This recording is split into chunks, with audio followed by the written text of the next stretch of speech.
What a good song. I love that song. It's so ominous, but so peaceful.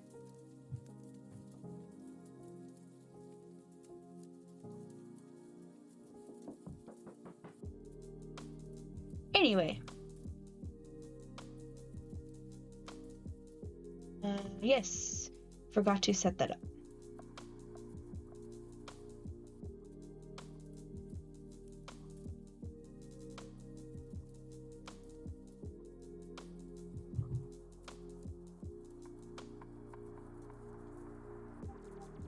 Alright. Now, let's see what we have here. This is the last bit of animation that I did. And it looks pretty neat.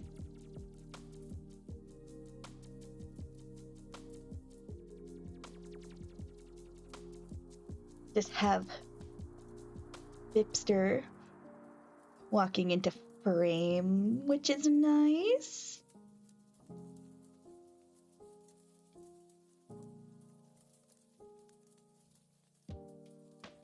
So what I last remember about this piece is that I was struggling with hand movement in the walk cycle, because you don't really get much about how your hands move in the walk cycle. So that's very unfortunate. Hello.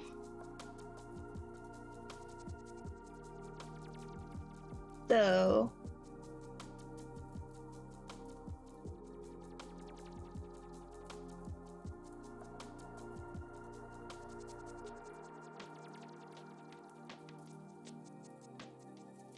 thinking,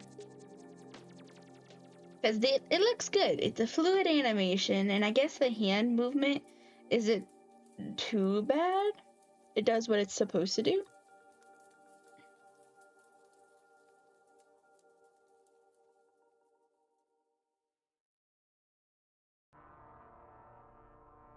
So I guess we can just kind of leave that as is, and then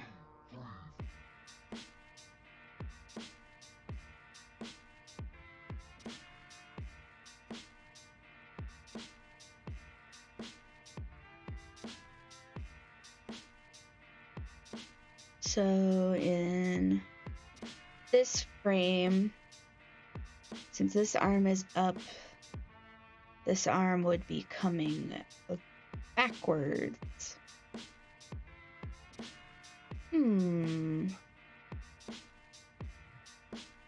No, did I forget to plug in my tablet? No! My professionalism! That means I'm gonna have to restart Krita, doesn't it? That's the threat. We all sell out every day. Might as well be on the winning team. Oh, nope. It's business. That's We do not have to restart Krita. That is a great still don't get it. service to me. Okay. Excellent. Ooh.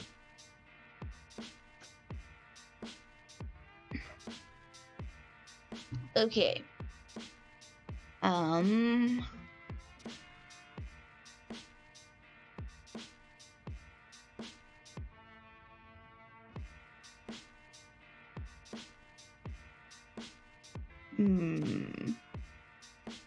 Hands are indeed hard. Can I look at some other animations that I did?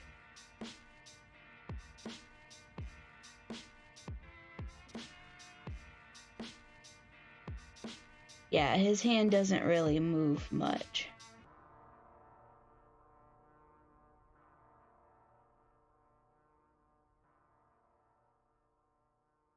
Yeah, and this starting movement's a bit choppy. I could have done that better. His hands don't really move much. They kind of just come out to the side as balance.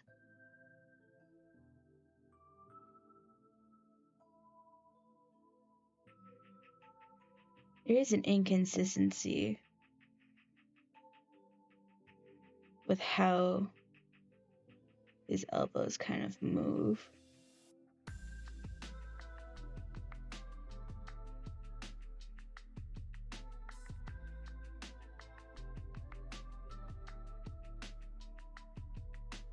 Interesting. Interesting indeed. Like here we're kind of smooth animation pieces. How do we go about this?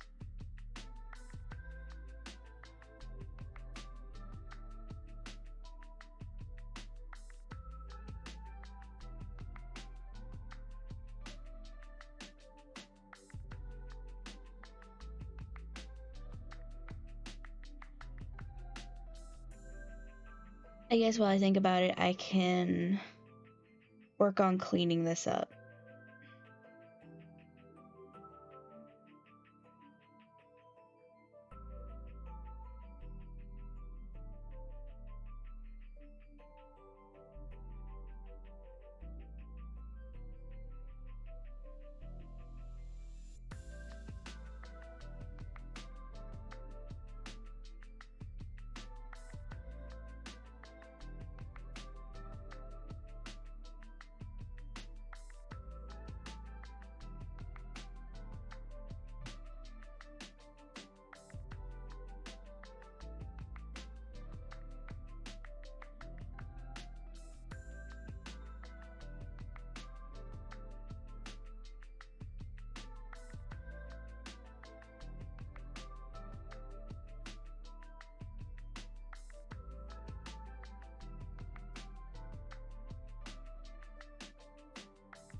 Do you want to listen to a creepypasta while I do this?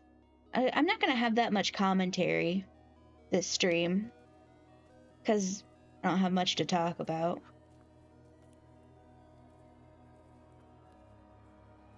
Just put on some spooky stories. Does that sound like a nice, fun time?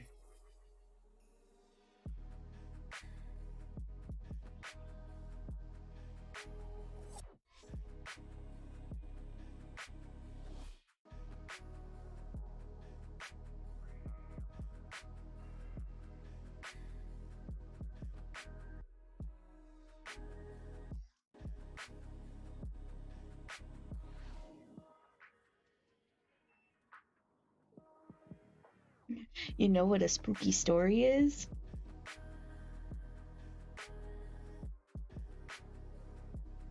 I'm not sure if that's a joke or what. Why am I not subscribed to Creeps on this account? Oh, new sub.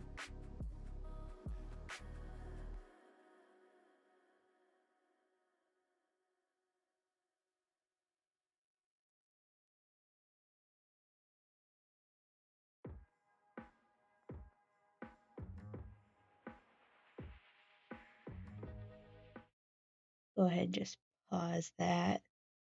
Go ahead and let me change this link here. So I have a command to the specific creepypastas I use. And boop. The small, picturesque town of Willow Creek was the kind of Writing a licensing paper in 2 weeks, having very little idea of what you're doing. I have no idea what a licensing paper is, so that in and of itself is horrifying.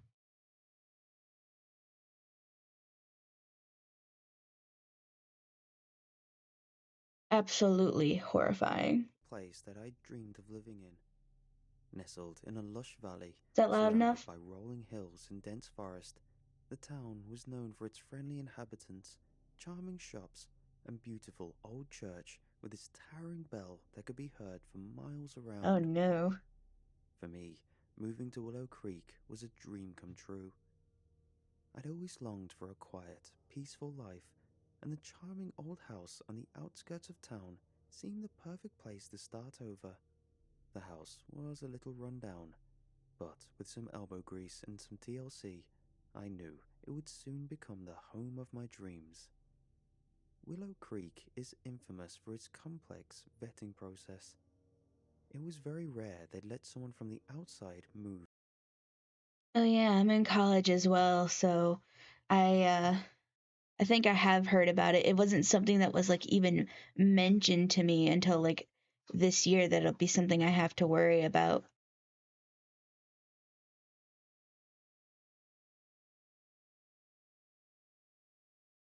Cuz like they don't tell you about this when you first enter college, like that there's something you have to worry about when you're doing things. So it's like kind of just out of nowhere. I don't like the shape of this.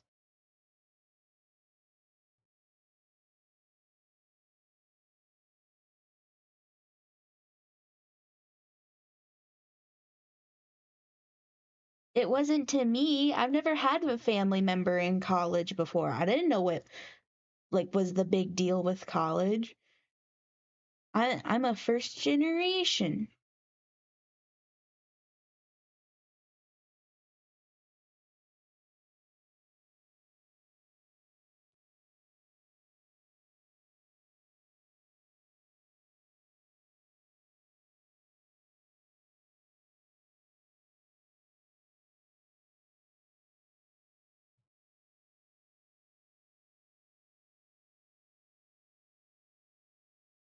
Into their quaint town. But my late Aunt George's husband, a native Willow Creekian, had put in a good word for me. As I explored the town and got to know its inhabitants, I couldn't shake the feeling that there was something off about the strange, eerie tune that the bell of the town's church rang out every couple of weeks. Determined to find out more, I began asking around, trying to glean any information from the townsfolk about the bell and its strange tune. At first, the townsfolk seemed kind but evasive, reluctant to talk about the bell and its haunting melody. Each time they would distract me, recommending different shops and food places to visit. But my persistence paid off when I encountered Old Man H. He was an old, grizzled man who seemed willing to talk about the malevolent entity that had been plaguing Willow Creek for tens of decades. He shook with fear as he described the entity, eyes wide and haunted. "It's a monster, plain and simple," he said. It preys on anyone it can catch. The bell rings out when it feasts. It takes their life and soul, leaving nothing but empty husks. The old man explained that the entity was mighty and nearly impossible to kill. It could take on any form it wanted, and it was tough to detect until it was too late. It was said to have the power to possess people, driving them to madness and violence. Its abilities able to make you second-guess yourself. When I asked him what happened to the victims, his lips pursed tightly in a line, as if he was hesitant to tell the truth. "Nobody moves out of Willow Creek," he began, "but houses go on sale, no?"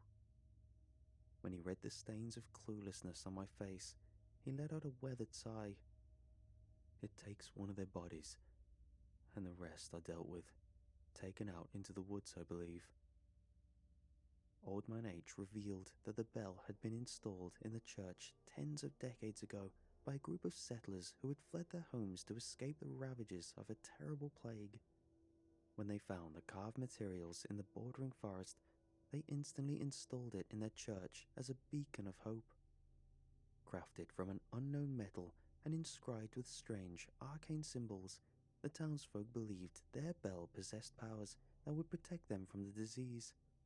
But as the years passed, the settlers realized that the bell was not a source of protection, but of malevolent power.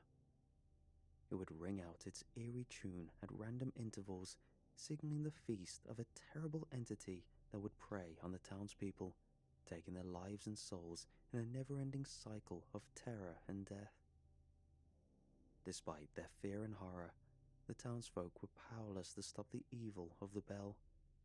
They could only listen in terror as it rang out its chilling tune, knowing that death was coming for them.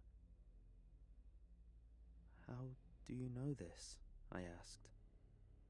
"I come from the oldest family of Willow Creek," he stated simply. "We've never had trouble from the entity, so I don't want you bringing up no trouble near me. You've got your information. Now go." Shocked by the old man's story, I couldn't help but feel a sense of excitement and curiosity.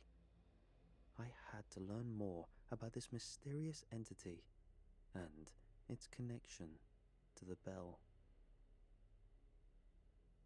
I decided to visit the church and see the bell for myself. As I approached the old building, I could feel a sense of foreboding wash over me. The bell towered above me. Its ominous presence was almost palpable. I hesitated for a Palpable, moment, unsure potent. if I wanted to go further.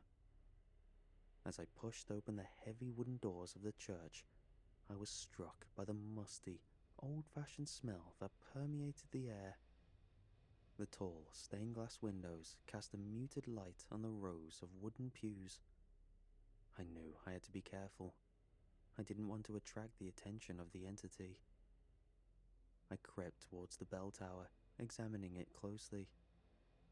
I could see the signs of wear and tear, evidence of its age, and the countless times it had been rung. The bell loomed over me, its dark metal surface covered in strange symbols. I could feel its malevolent power emanating from it, and I knew that the old man's story was true. Faint whispers danced in the air, beckoning me closer.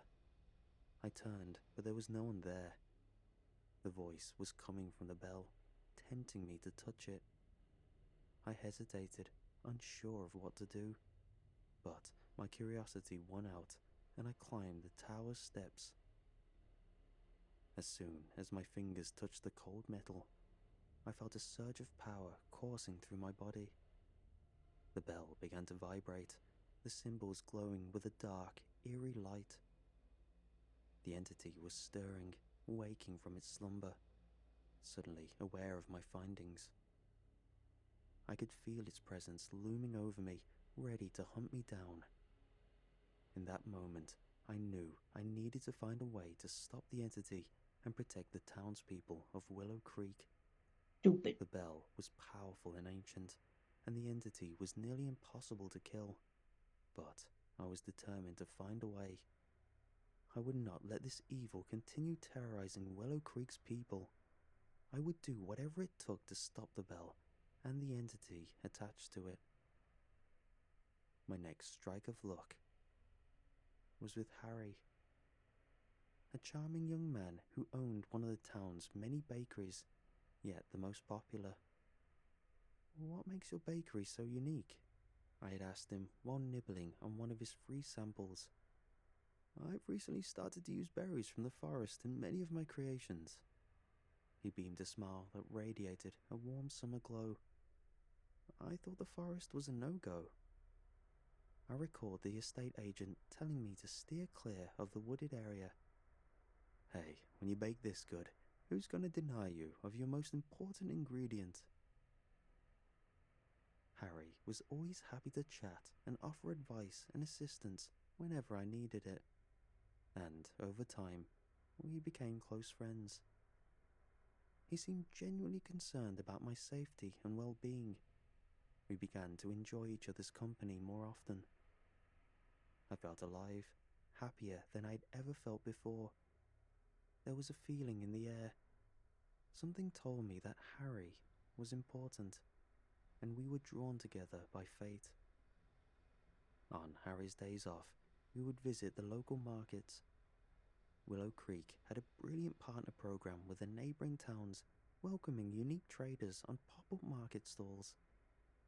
We found joy in silly things like rolled ice cream and swirled potatoes on a stick, novelty treats he would buy me, despite him not liking stuff like that. On rainy days, he would help me fix up the house. He was surprisingly skillful at painting the corners of walls without getting it on the frames. On the days and nights I was alone, I locked my doors tightly. With remote work, I could enjoy my own isolation. At first, I felt relieved each time I heard the evil bell ring. I was thankful it wasn't me, that the entity hadn't decided to pick on the new guy. However, as Harry and I grew closer, I found that the bell would send me into a near panic attack. Harry and I devised a system where we would both send a bell emoji after it sounded, a way to let the other know we were okay. I would always be the one to send it first.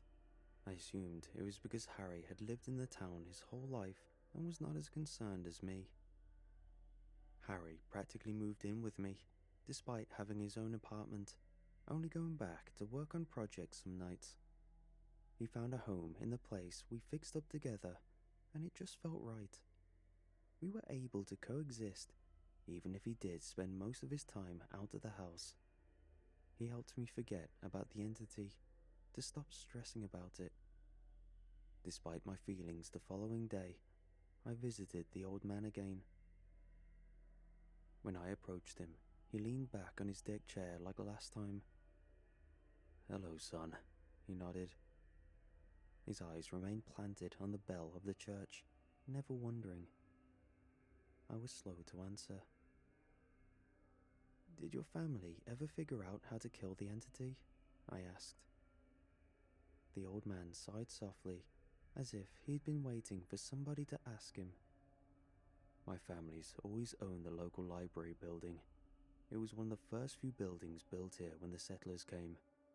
At first, it was a place to keep their valuables, such as treasures made from leftover arcanic materials. For a short while, it became a museum, and then the library." I bit my bottom lip nervously in anticipation as he told me about his papa. He believed that something of the same material could repel the entity, but could never locate the correct item or the entity to follow through. "Is there anyone else looking into it?" "There's a young scholar named Louise who works for the library. She comes from a long line of linguists who each have dedicated their lives to unlocking the secrets to our ancestors' archaic language," he informed. "Or so they claim. Louise has been the only one to get somewhere with it. Useless, the lot of them." Louise was in her mid-20s, with short, curly brown hair and intelligent, piercing green eyes. She was slender and agile, with a no-nonsense demeanour and a quick wit. I noticed that she was impeccably dressed, with a tailored suit and a crisp white shirt. She carried herself with confidence and authority. Despite her serious, dedicated approach to work, I soon discovered that Ooh, Louise had a warm hello. and friendly demeanour and was always willing to listen I and help hate those it. in need. Louise had been using a small, cluttered room in the town's library as a base of operations for deciphering the ancient texts and artifacts. The room was filled with books and papers, and the walls were covered with maps and diagrams. Thank you for the In the alert, center of the room Whisper. was a large table covered with research materials and notes. Louise had spread out the ancient texts and artifacts on the table, and she had been studying and analyzing them for years, trying to unlock their secrets. And although she was close to a breakthrough, there was one blockade in the way. I searched through dusty old books and ancient manuscripts, looking for clues about the bell and its history. I found many references to the bell and its malevolent power, but no information on how to stop it. Louise watched on. I could tell she was annoyed I was sorting through her hard work. "You're not going to find anything I haven't," she declared. I was about to give up when I came across an old, tattered book she had translated.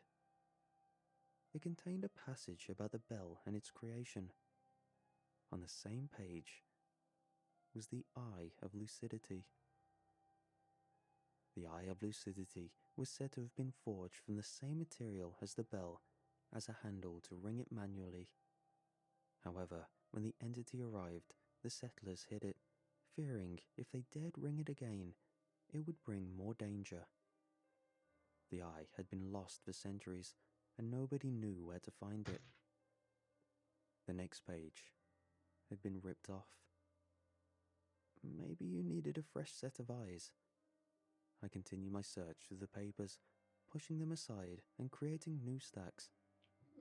If you just tell me what you're looking for, I can help you. I need the missing page to this book. Louise frowned as she looked at the yellow-stained page of the book. That page has been missing longer than I've been alive. We spent hours sifting through loose papers, hoping it had been placed in a book or stored for safety. But as the early morning approached, I grew tired and weary. It seemed that Louise had thought it a lost cause too. "Go and get some sleep. We can look when we're both rested." As I walked up to my front door, I could see that something was wrong.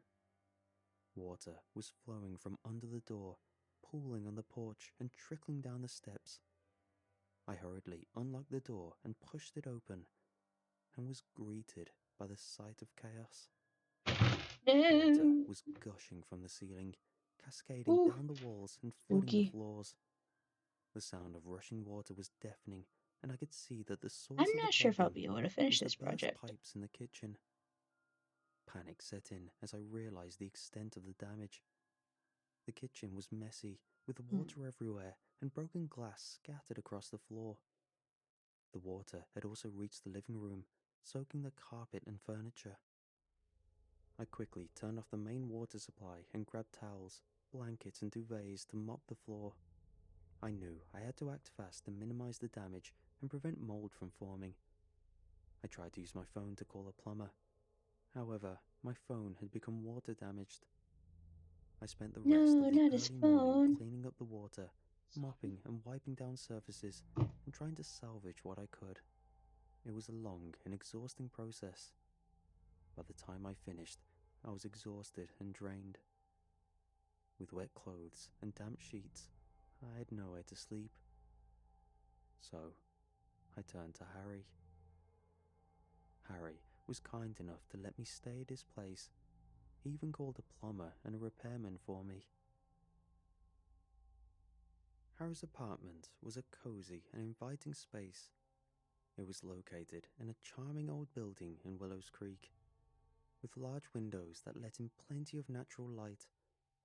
The living room was spacious and airy, with comfortable furniture and a warm, inviting atmosphere. The kitchen was small but well equipped, with modern appliances and plenty of storage space. The bedroom was a peaceful retreat with a comfortable bed and soft, inviting linens. The walls were painted a soothing blue, and a large window let in plenty of light. The bathroom was clean and Here. modern, So with a this shower foot and a is tub for relaxing soaks. bleeding. I Overall, mean, Harry's apartment was a lovely space that felt like home. It was well maintained and inviting and reflected Harry's style and taste. It was the perfect place to relax and unwind after a long day. "Are you sure you'll be okay while I'm at work?" he asked. Initially, he'd been bummed out about my house and wanted to stay with me at the apartment. I reassured him I would be okay and would just stay until repairs were done. After catching some rest, I decided to explore Harry's apartment. I noticed something strange in the corner. In the corner of the living room was a small alcove that I hadn't noticed before. It was hidden behind a large potted plant, and when I moved the plant aside, I saw a small door that was locked. Intrigued, I tried the door handle, but it wouldn't budge. I searched the apartment for some kind of key, but I couldn't find one. I asked Harry about the door, but he seemed surprised and didn't know what I was talking about. I decided to investigate further. I looked for hidden hinges or latches, and after a few minutes of searching, I found a small latch on the side of the door. I flipped it open, and the door swung open to reveal a hidden closet. The closet was small but packed with items. There were boxes of old books, photo albums, and keepsakes. There were also some old clothes and household items, each having a different aesthetic. I was puzzled by the hidden closet. What was in it that was so valuable or secret? Why had it been locked and hidden away? Exotic. I didn't want to invade Harry's privacy, but I couldn't shake the feeling that there was something important in the closet. I decided to leave it as I found it and not mention it to Harry. I didn't want to pry into his personal life, and I figured that if he wanted me to know about the closet, he would have told me himself.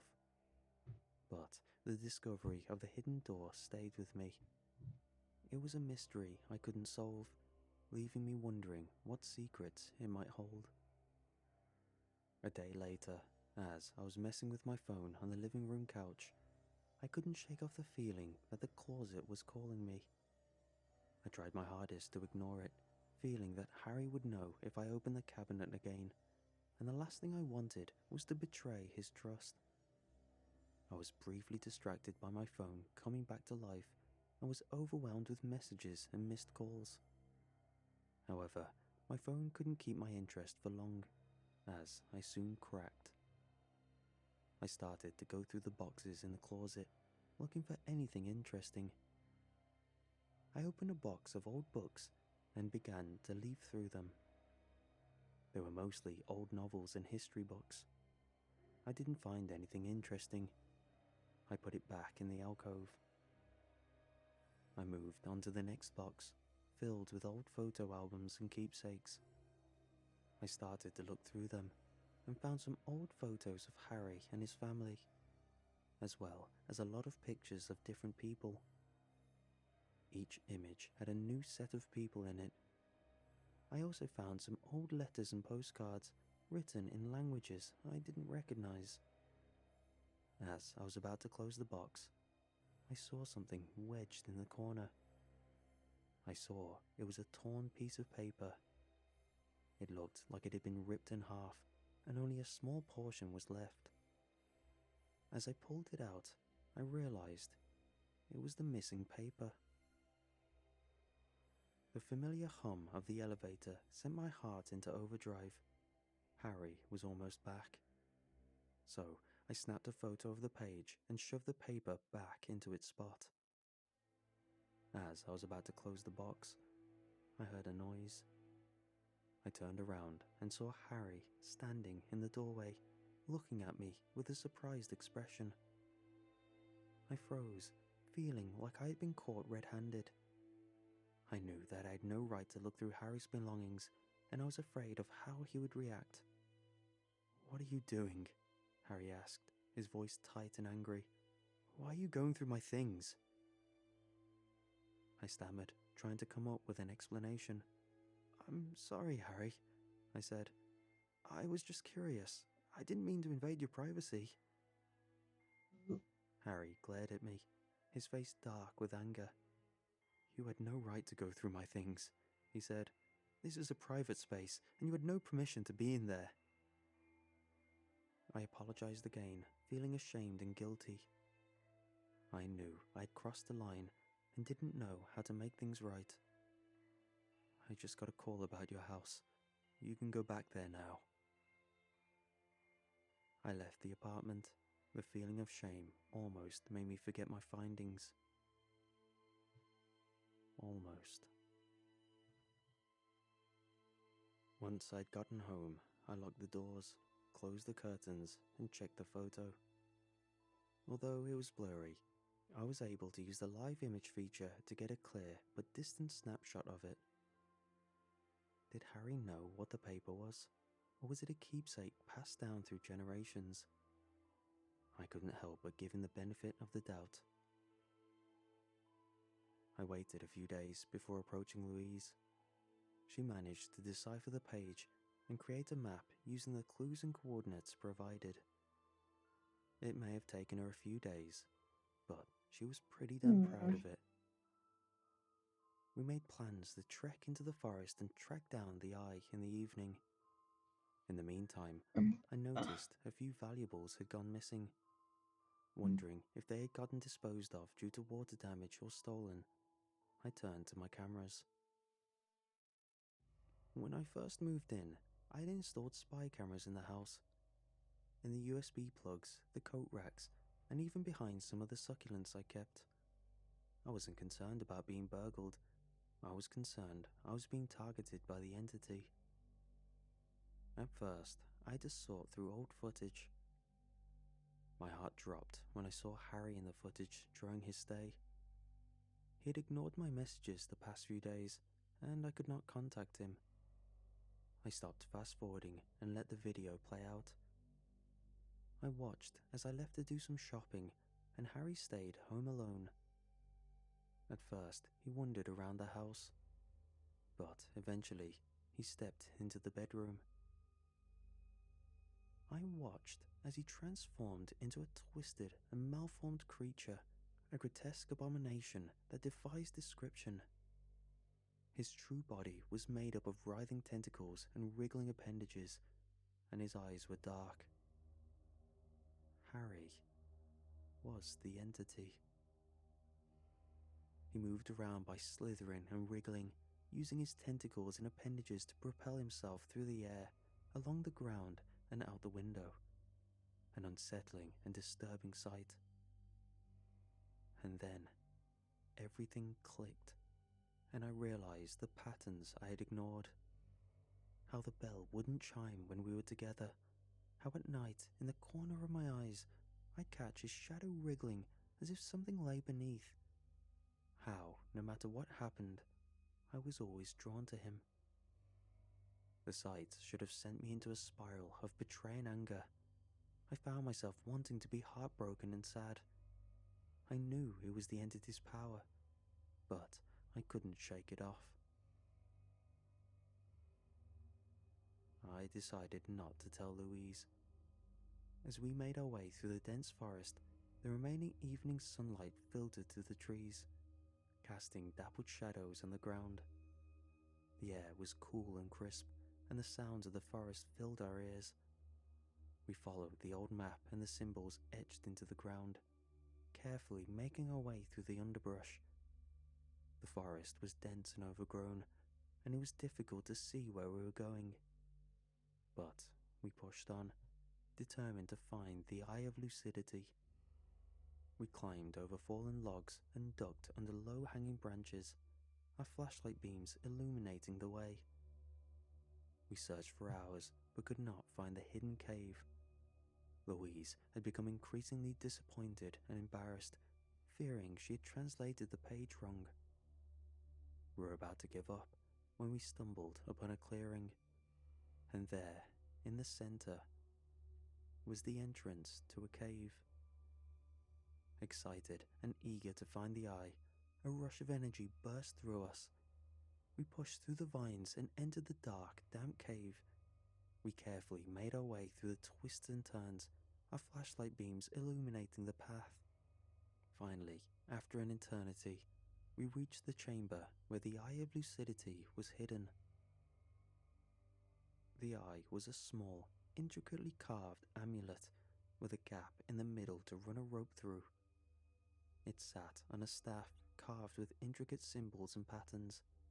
It glowed with an otherworldly light, and we knew we found what we were looking for. We actually found it, Louise whispered. All these decades spent unlocking the secrets, and a normal man from who knows where finds it within weeks, she scoffed. I raised a brow, offended at her statement. She refused to apologize for insulting me. Ridiculous. We hurried through the forest, eager to reach the town and begin our final battle with the bell. The trees whipped past us as we ran, our feet pounding on the ground.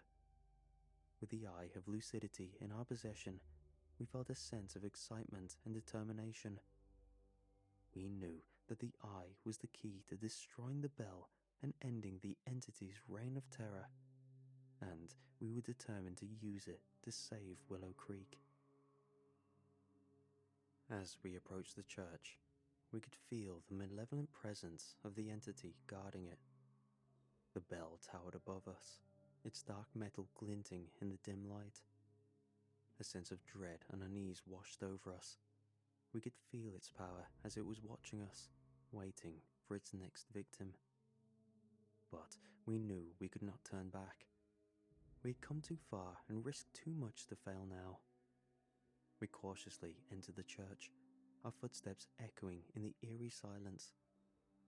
The air was thick with the smell of decay and death. We made our way to the bell, the Eye of Lucidity glowing in Louise's hands.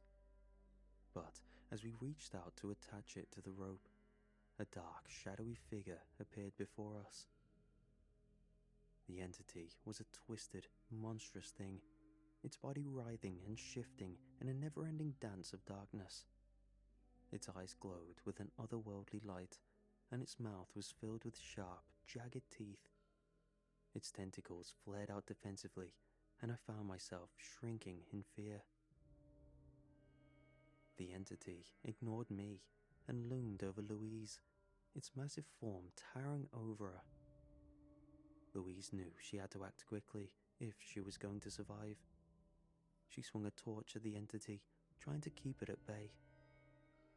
As the entity lunged at Louise, its sharp claws glinting in the dim light, she dodged and weaved the attacks with difficulty, and I could tell she was running out of energy. Louise fought with all her might, but the entity was too powerful. It swiped at her with its claws, sending her flying across the room. She crashed into a bookshelf, and the books and papers rained down on her. Louise groaned in pain, struggling to catch her breath. Blood trickled down her face and from the scratch wounds on her chest. The entity loomed over her, its eyes glowing with malice. It raised its claw, ready to deliver the final blow.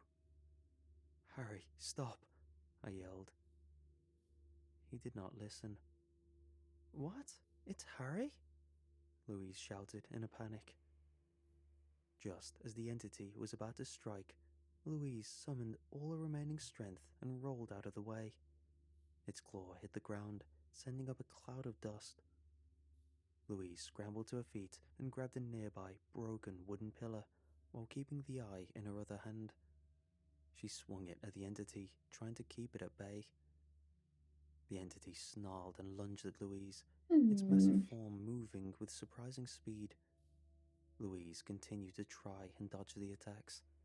The fight raged on, Arms but are I hard. could tell her strength was fading, and she wouldn't be able to keep up the fight much longer. But just as the entity was about to deliver the final blow, Louise mustered all her remaining strength and thrust the wood into the entity's chest. The entity uttered a high-pitched shriek and stumbled back, its eyes wide with shock. Louise collapsed to the ground.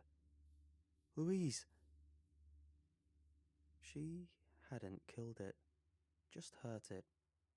And soon enough, it turned its attention to me. Its dark, twisted form, writhing and shifting, loomed over me. I couldn't help but let out a weak whimper. The entity attacked me with ferocity, its dark tendrils lashing at me with lightning speed. I dashed and ducked behind pillars with all my might, but I could feel myself begin to weaken under the onslaught of the entity's dark power. But just when I thought I was doomed, I saw a glimmer of hope. Louise, who I thought was dead, stirred and rose to her feet. She stumbled over and hooked the eye onto the rope.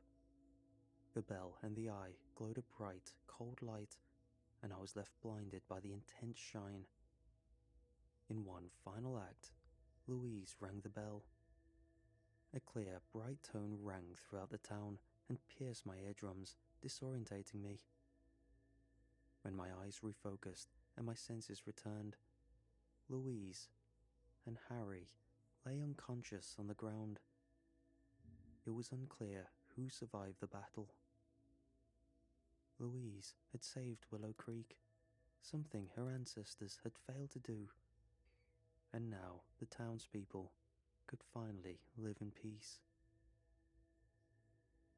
The bell was removed from the church and melted down, its malevolent powers no longer a threat to the town. After a lengthy hospital stay, Louise was rewarded handsomely for her work and treated like a hero, while I stayed in the shadows, mourning the loss of a valued relationship.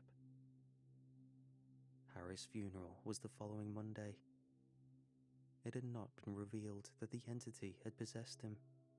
Instead, we had told the townsfolk he had helped defeat it. His family was devastated, but I had hoped his achievements had softened the blow for them. I still remain in Willow Creek. I'd always longed for a quiet, peaceful life, and now, without its pest problem, it's the perfect town I'd always dreamed of.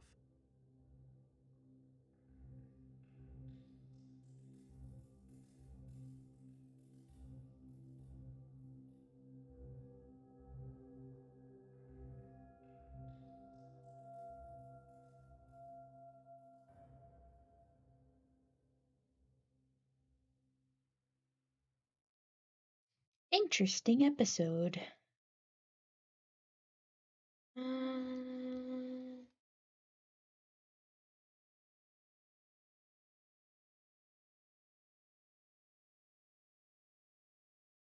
Sure. Merrin had plenty of friends at school, but he lived out in the suburbs, and the neighborhood he lived in rarely had kids his age. When Van first moved in across the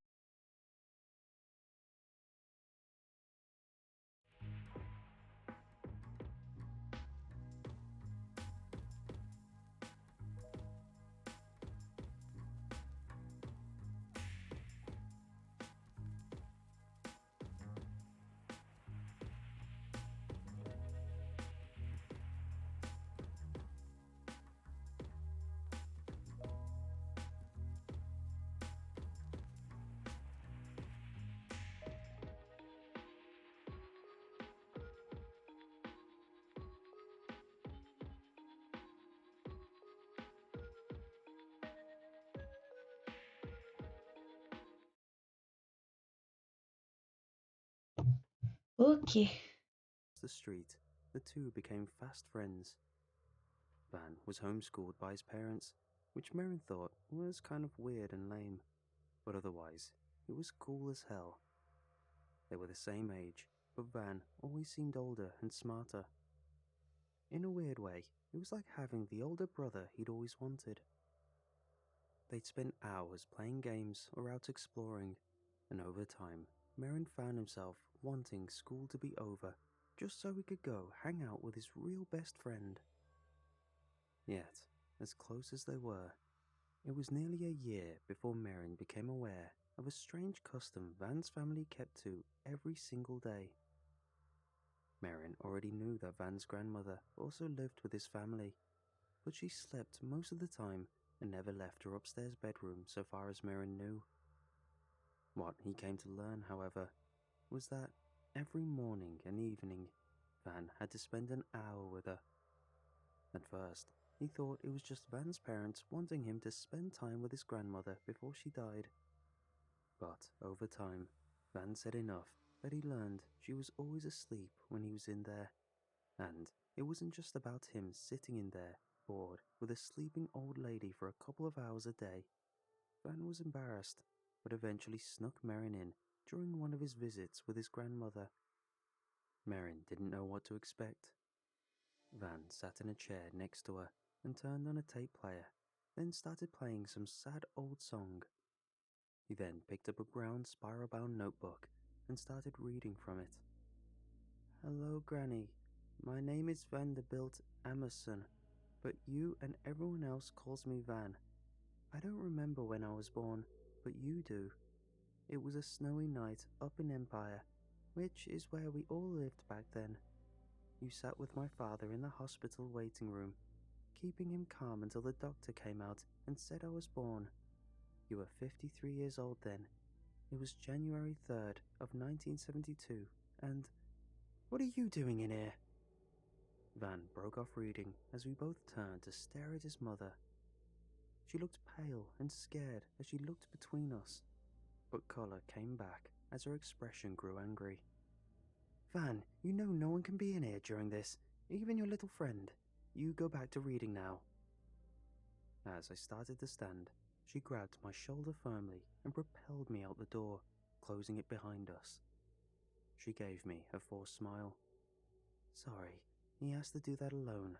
It's a private family thing, so please don't mention it to anyone, alright?" Merrin. I nodded with a frown. "Yeah, sure, Mrs. Emerson, but what was all that? Why was he saying he was born so long ago?" She gave my shoulder another firm squeeze. "Private, Merrin. I know you're his true friend, so I ask you, keep this to yourself and don't pry any further. Even with him, he's very sensitive about it. You understand?" I didn't. Not really. But I still nodded. Seeming to be satisfied, she let me go and led me down to watch TV until he was finished. Van didn't mention it again when he came down, and I left it alone. We cautiously avoided mentioning it for the next several years, as odd as that might seem from the outside. It was weird, sure, and I was still curious, but I cared about him and his family, and I guess my desire to understand was outweighed by my love and respect for them. When it came up next, we were 15, and Van was kind of the one that brought it up. A bunch of guys from school were going to go camping, and I'd invited Van to go, but he said he couldn't go because he had to read to his grandmother every morning and night. He was mad about it, said how he thought it was stupid, that nothing was going to happen if he missed once or twice, but that his parents wouldn't hear of it. When I told him it wasn't a big deal, that I could hang back and we could just camp in the backyard or something instead, he seemed to get angrier, though he was sad now too. "No, you can't do that. You're my best friend, man, but you have to live. I don't want you trapped just because I am." I wanted to ask what he meant, but I held back. If he wanted to tell me, in time he would. Instead, we just played cards for another hour, and then I went home to pack for the camping trip. The trip was fun, but it was all tempered by my guilt at leaving Van behind. It wasn't fair how his family treated him, forcing him to spend so much time with someone who probably didn't even know he was there. And really, what was the big deal if he skipped their dumb ritual once in a while? It was all frustrating, and by the second night, I sat up late, poking the campfire. I decided I was going to talk to him about it when we got back the next day. "Hey man, What's up? I jumped and gave out a small yell. Looking around, I saw Van at the edge of the campfire, grinning at me. What the hell, man? What are you doing out here? He gave a small laugh. Just coming to hang out. I planned on getting here earlier, but damn, this place is kind of far out, and I had to walk the last part after catching a ride to the gas station. Van glanced around at the campground, with its neatly cordoned off tent sites and built-in campfire. Still, you guys aren't exactly roughing it in the deep woods, so it wasn't too hard to find you when I got to the parking lot. I was happy to see him, but I still felt a small worm of worry in my belly. I leaned forward, keeping my voice too low to be heard by the nearby tents. But Van, aren't you going to get in trouble or something? Did you at least do your evening time with your granny? Van's expression darkened as he shook his head. No, screw that. I'm done with it. And if I'm ever going to convince my parents it's BS, now's the time. I didn't read to her tonight, and I won't be there to do it in the morning either. I puffed out a breath. Okay, well, yeah, man, if that's what you want, but your mom's going to be furious. He grinned. Let her. Maybe this will wake her up. I love 'em, but damn, man, they are way too uptight about all this. Swallowing, I Probably for decided a to get reason. it out before I lost my nerve. Yeah, about that. Why do you do it? Or why do they want you reading all that stuff? Is there more than what I saw that one time? Sitting down on a log across the fire, he shook his head slowly, and I felt bad because I could see he was embarrassed. I went to take the questions back, but he raised his hand to stop me. Nah, I'll tell you. If I'm going to tell anybody, it might as well be you. It's weird stuff, though. Trying to keep my face neutral, I just nodded and kept quiet as he went on. He sighed. To answer your question, yeah, there's tons more to it. 45 pages now, though it gets longer as I get older. He paused, looking across the flames at me. Jeez, you're going to think we're all freaks if I tell you. I shook my head. I won't. Don't tell me if you don't want to, but I won't think bad of you or them. You're my best bud. I know you're cool. He grinned at me and shrugged. Okay, screw it. So, they have me read all this stuff about myself. The first part is really weird. That's the part you heard that day when we were younger. It's all this stuff about me being born in 1972 and my grandmother being there, and more stuff about me being a baby back then, which is crazy because I'd be like 50. Yeah, what are they talking about? Why do they want you to read made up crap? He smiled awkwardly at me. Oh, it gets weirder. Okay, I'll shut up and listen. Well, they have me read to her about me being a baby, what I looked like, time she spent with me, that kind of stuff. Then there's like a gap. Until that time, I carried you up to watch. I don't know why the gap was there, but they sat me down and told me. Anyway, I'll get to that. So after the gap, it jumps to when I'm a toddler. Things I say and do, trips I took with my granny. Then I'm older, talking about me going to school, her pulling my first baby tooth, and this just goes on until I'm caught up to the age I'm reading it. That's why it gets longer over time. I said I'd stay quiet, but all this was so insane, I blurted out a question in spite of myself. Why? Van nodded. That's what I always wondered. I mean, I've done it since I was old enough to read. When I was real young, Mum would read it, but she made me follow along. I've most of it memorized, but they taught me to always read it just to be safe. Said it needed to be said just right and always the same. But I've always known it was weird. I'm homeschooled, but I don't think the other kids were reading stuff like that till they're permanently sleeping. Oh yeah, that's another thing. She's always asleep. Like, always. I frowned. How does that work? Is she, like, in a coma? He shrugged. I don't know. They don't feed her or give her medicine that I can tell. They just, well, they change the sheets every 2 weeks and wipe her off. But I don't know how she's alive like that. But she is alive. Just always asleep. Always dreaming. Dreaming? I could see a shadow of fear on his face now. Yeah, that's what they finally told me. Or at least, that's part of it. It's going to sound super weird, so I apologize ahead of time. I gave him a smile I didn't feel. Nah, man, go for it. No judgments. Well, my parents told me that I was born in 1972, that them and my grandmother are older than they look, that most people in our family live really long lives, and that's why what happened to me hit them all so hard. Okay, what happened to you? I died. They said I died suddenly when I was 2 years old. I think the other kids in our family have died young like that too since, but I was the first. And when it happened, my parents and grandmother, they kind of went crazy.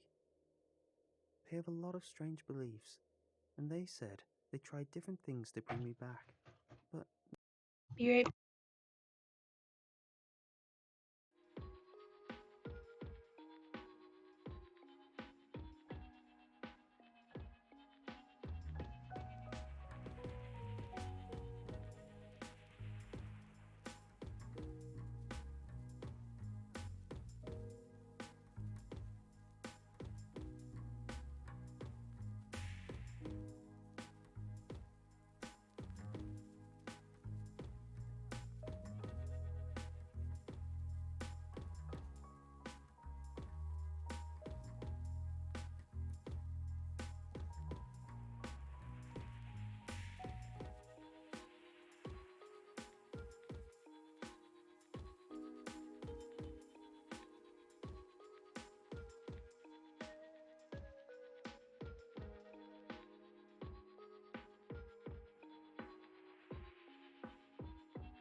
Sorry, had to let the puppers in. nothing worked at first. Bring you back? From being dead? He sighed. I know, but you have to go with it for now. So they spent years and years trying, and nothing ever worked. Then Fair. finally, after over 30 years, my grandmother found a way. My parents call it the grand sleep. Basically, they Hi. claim she entered this permanent sleep, a magic sleep, and while she's sleeping, she can dream things and make them real. Only one thing at a time, though, and it takes all her focus to keep it going all the time. Okay, so what did she dream of? He looked pale in the orange firelight. Me, according to my parents. Like 11 years ago, she went into the grand sleep, and after a few months of them talking to her about me every day, I came back. Oh, well, I wasn't exactly the 2-year-old dead version of me. I was 4 now, but as far as they could tell, I was otherwise the same little boy they'd lost. I lasted a week before fizzling out, and they freaked out, but they managed to get me back and keep me by reciting stuff about me to her twice every day. It wasn't because she didn't want to keep me alive, they said. She loved me very much too. It was just that, even with her knowledge and talents, when you're in the grand sleep, you were in a dream. And in that dream, it's very easy to forget what you were doing or even who you were. And if that happened for too long, the thing you were dreaming into life would disappear. Jesus. Van gave me a pained smile and shrug. That's why they have me read it to her. She said it works for them, but it's better if the dream talks directly to the dreamer. Makes it easier to remind them of why they're in the sleep and how important it is to keep the dream alive. He gave a shaky laugh and wiped at his eyes. Damn, I told you it was crazy stuff. I felt my jaws tensing with anger. It's messed up is what it is. It's child abuse.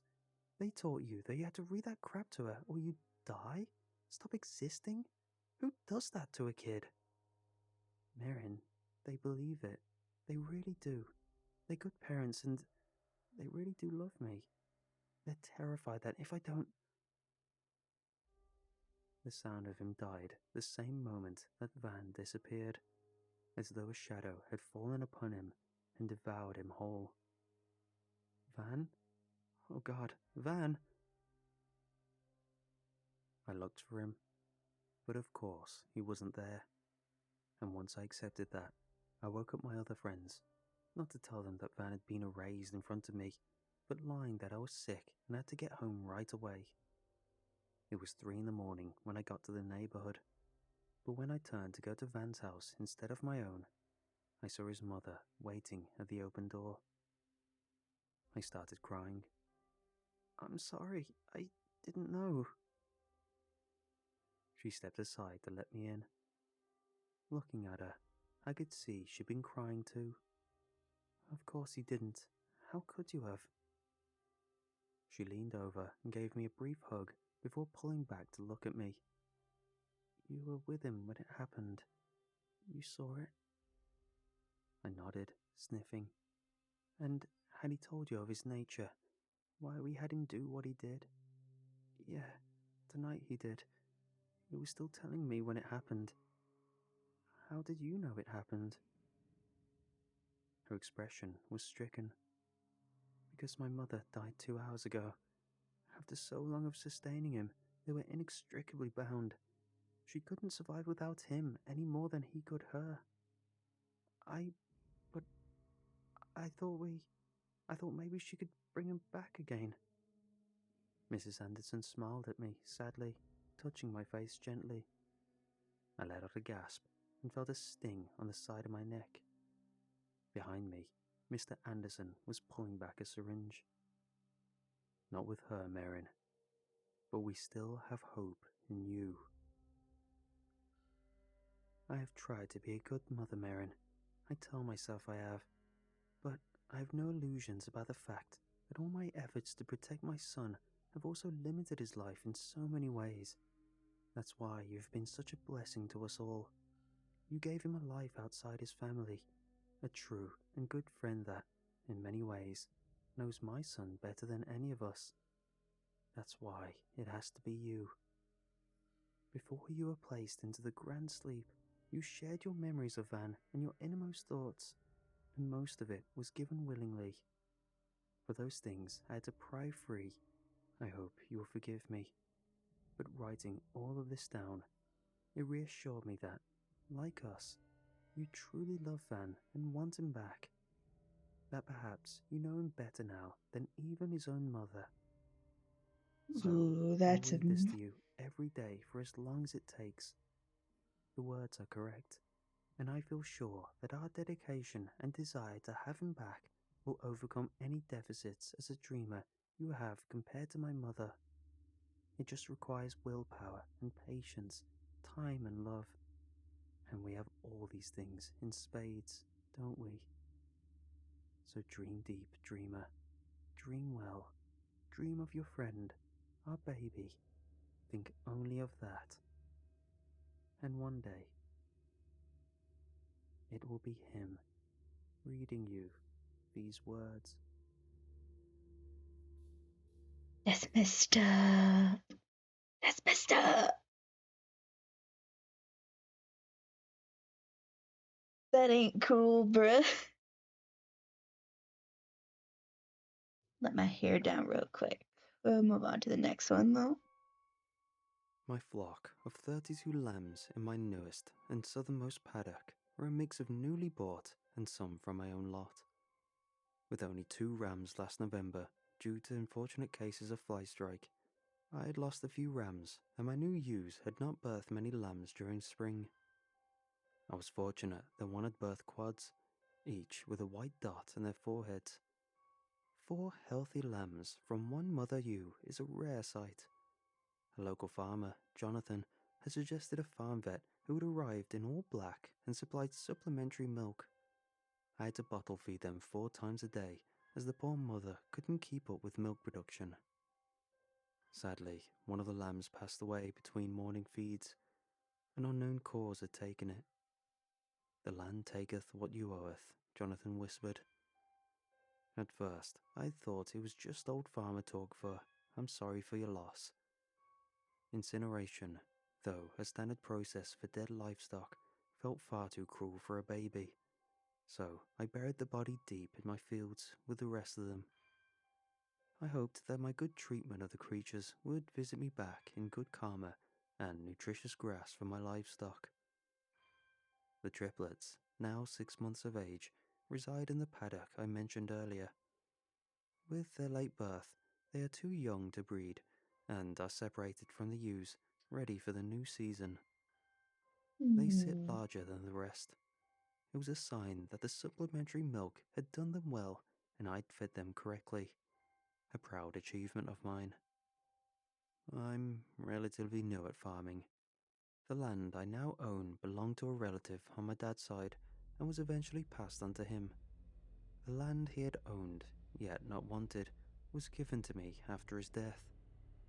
It took a lot of work and money to renovate it, and I've received a lot of support from the nearby farmers since then. Even if they did find it strange that I suddenly wanted to become one of them. After months of intense studying to ensure the animals I raised would be treated well, I ultimately decided to start it easy with sheep. Unfortunately, I underestimated just how difficult they can be. 2 weeks ago, I visited the lambs in the morning to find them walking non-stop in an almost perfect circle. They had been doing it throughout the night, as the autumn grass had been worn down from their trotters. I even entered their flight zone, which usually would have sent them fleeing from me. However, the lambs continued their march with their lower halves coated in mud and their eyes hazed. Not even my farm dog, Holly's barking and nipping could snap them out of it. In fact, they almost crushed her. The other farmers and I had suspected listeriosis, aka circling disease, but it became a mystery when the other paddocks were not affected despite feeding on the same supplementary hay. It was as if their flock mentality had activated and they were trying to flee from something.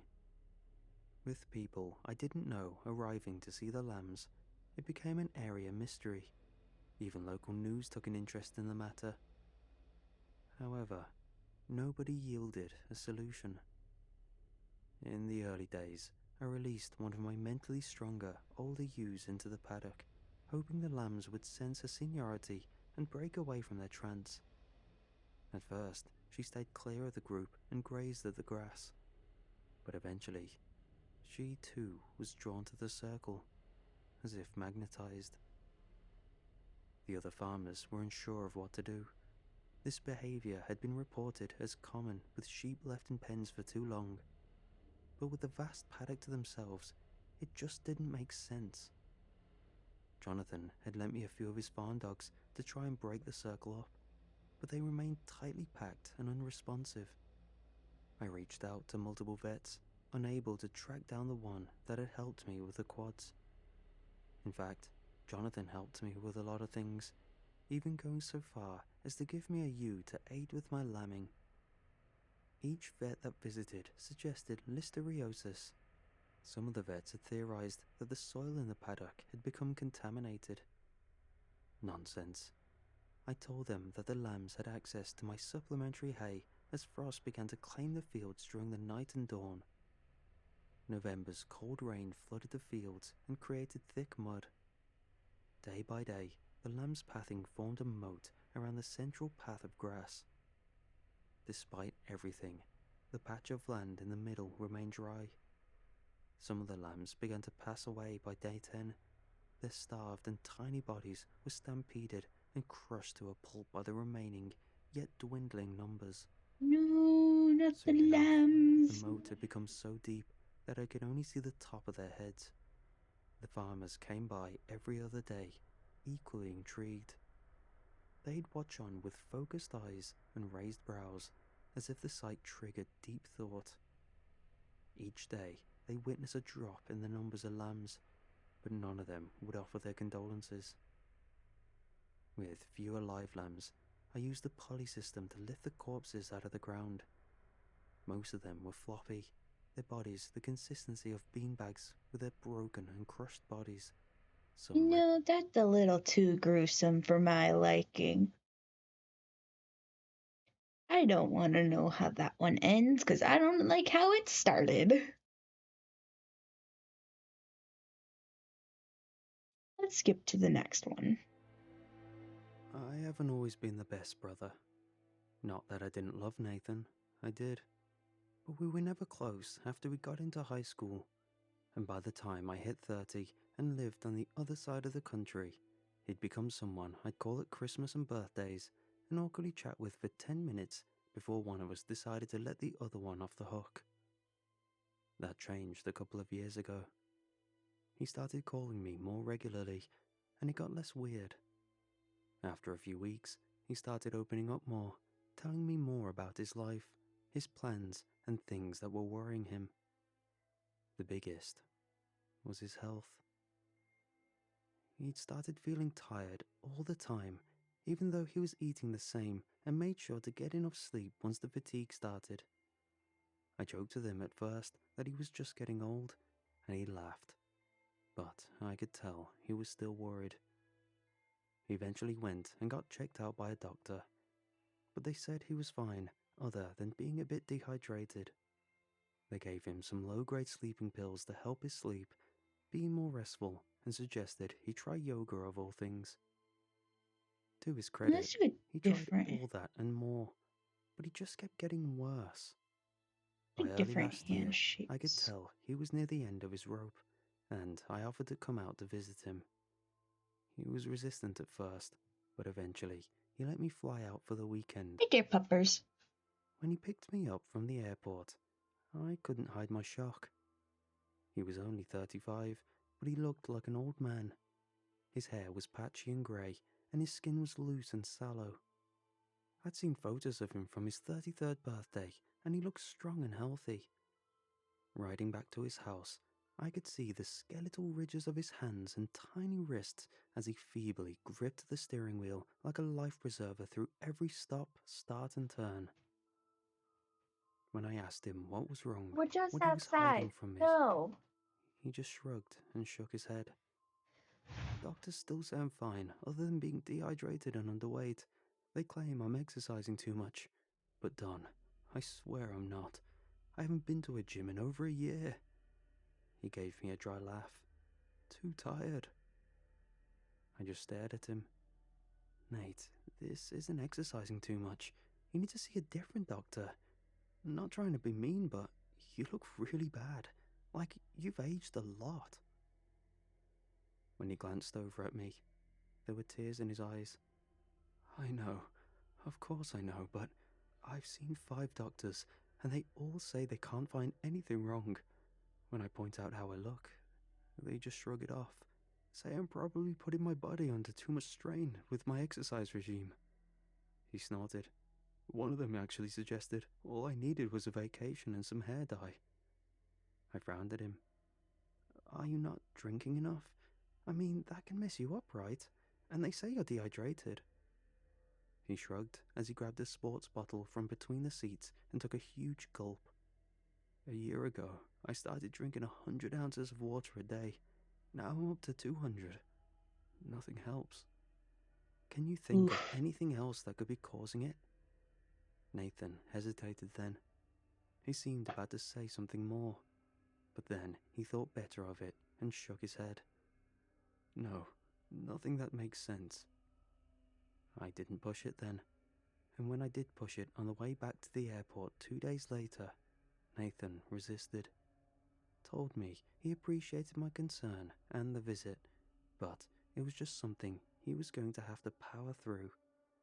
When he waved me goodbye, there was a sadness and fear in his face that almost made me go back and force him to tell me what he was thinking, what he wasn't telling me. But even then, we weren't close enough that I was comfortable doing that. I told myself that he had a right to his privacy, and the best thing I could do was be supportive. I kept talking to him regularly, up until the time he was found dead in his yard 2 months ago. We were told that the cause of death was cardiac arrest, brought on by extreme exhaustion and dehydration. A few weeks later, when I was helping my parents sort through Nate's stuff, I found a letter he'd written to me back weeks before he died, but never sent. I considered showing it to my mom, but decided it would just upset her worse if she knew his mind was going well before he died. When I got home, I read it again, hoping it would make more sense than it had the first couple of times I read You it. get puppers. It said, Lay down. Lay down. 2 years ago, I was lost, driving back from visiting the parents of the girl I was dating at the time. I saw a woman walking on the side of the road and pulled up to her, rolled down the window and asked which way it was to the highway. She was a beautiful woman. She smiled at me and asked if she could have a ride. I almost said yes, just because of how she looked, but then I hesitated. How did I know she wasn't dangerous? Being a hot woman didn't mean she couldn't hurt or kill me. I tried to ignore her question and asked again if she knew which way it was to the highway. Smiling wider, she asked again if I would give her a ride. Part of it was because I figured she was saying she'd tell me where to go if I gave her a ride. Part of it was because I thought she was flirting with me. And despite my fears and dating Patricia, I was powerfully attracted to her. I didn't want to be that guy, but that didn't stop me from wondering what might happen if I let her into my car. So I told her yes. I told her yes and turned to unlock the doors. And when I turned back, she was gone. It kind of freaked me out at the time. I even got out and looked around for her, which was stupid, but it didn't matter. I didn't find her or anyone else. After a circle of the car, I got back in and drove on, eventually finding a sign that led me to the highway and on home. The nightmares started that night. Dreams of running down lonely midnight roads and misty swamps, a weight across my back. Something cold and hard lay across my tongue, tugging me this way and that as we wove between black cypress trees, wet mud splashing against my legs. When I would start to slow or tire, a sharp heel would jab me in the ribs, spurring me forward as a warm breath leaned forward and whispered curses into my ear. The voice tells me that I'm cursed, and I must keep running, that if I stop, the curse will catch me and swallow me whole. I know how that all works, but I've had variations of the dream for nearly 2 years now. I don't tell the doctors because what good would it do? I could bring them pictures of the times I wake up with dirt or grass covering my legs and feet, but they would only say I'm sleepwalking. Or worse, that I'm lying for attention or have a mental problem. I've wanted to tell you, brother, but I've been afraid it'd drive you away when we're finally getting close again. None of that matters anymore. I can feel time tightening around me like a noose. It'll be over soon, and I don't want any of you around when the lady starts looking for a new nightmare to ride. The more I think about it, I'm better off to not send this at all. I can mean it as a warning, but if it just brings you back to help your poor, crazy brother, how am I protecting you at all? No, I'll just keep acting as normal as I can, and when it's done, when I'm gone, I'll know she'll be gone too.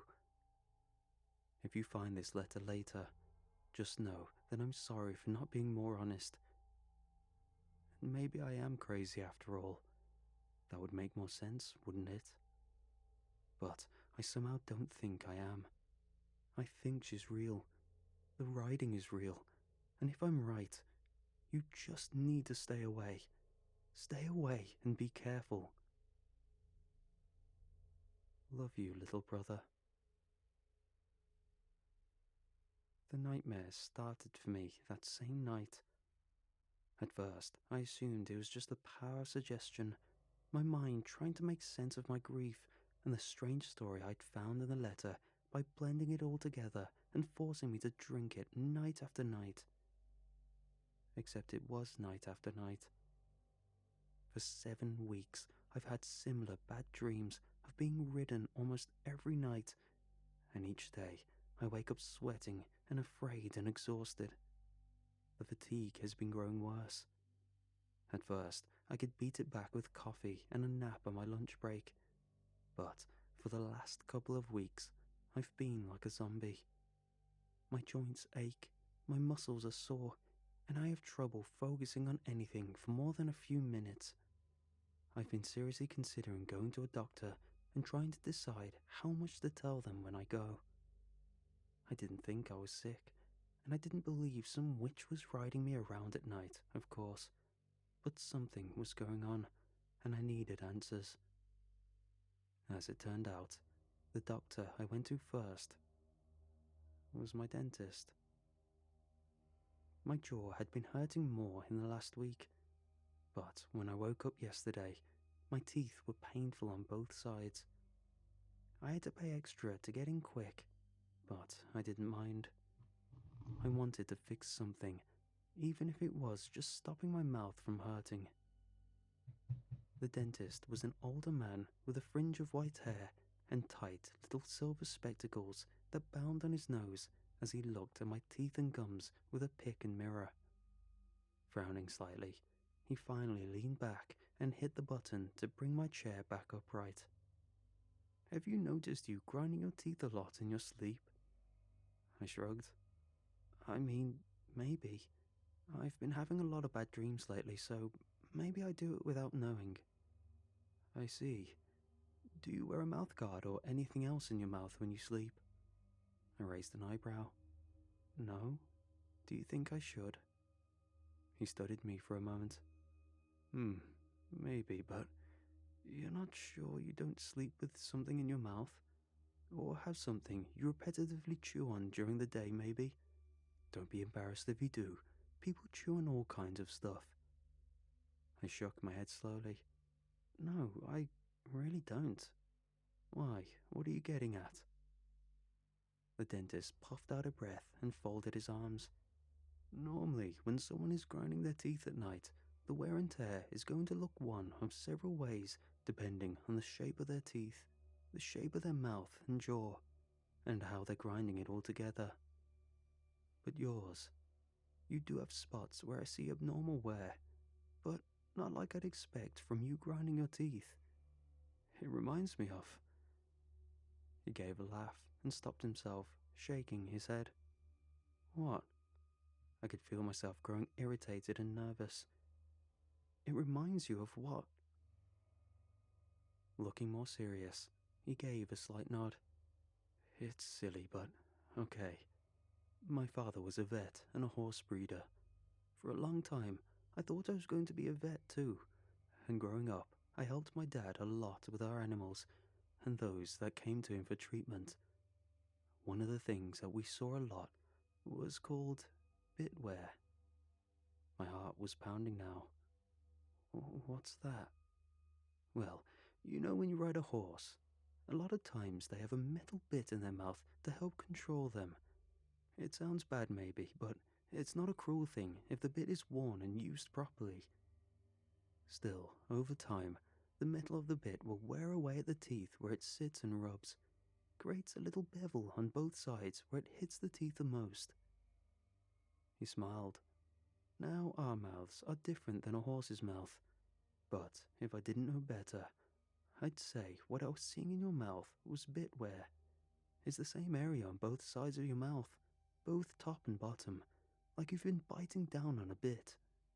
I tried to swallow. That's so weird." He started jotting a note down. "Well, I'll get you fitted with a night mouth guard. That'll probably fix it up."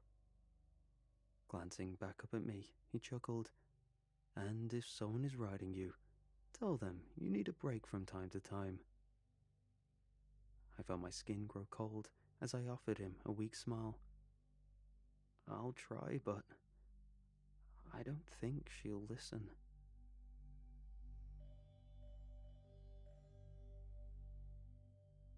Interesting.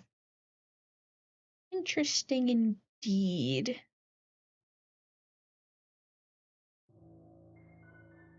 As a hotel clerk, I've seen my fair share of strange guests come and go, but the residents of this hotel in particular are on a whole different level.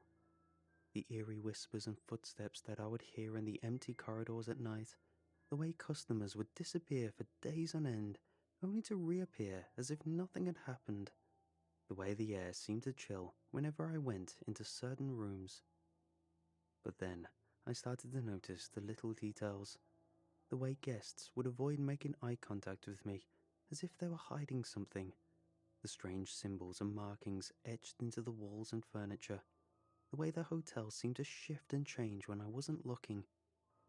I knew I had to get out of there, but I couldn't bring myself to leave. I was drawn to the hotel, to its secrets and its mysteries. I had to know what was really going on, even if it meant risking my own sanity. I could have left, but I didn't.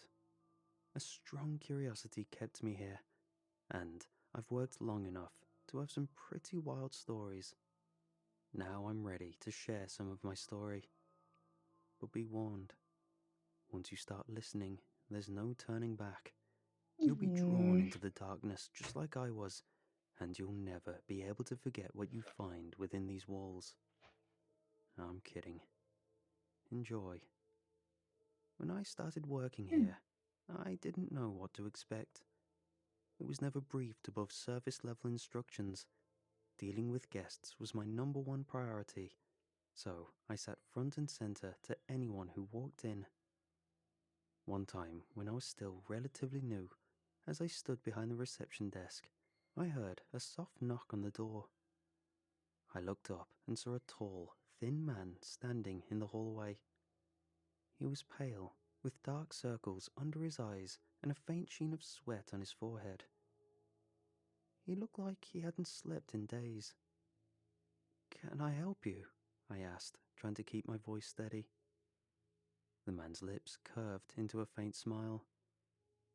"I'm looking for a room," he said.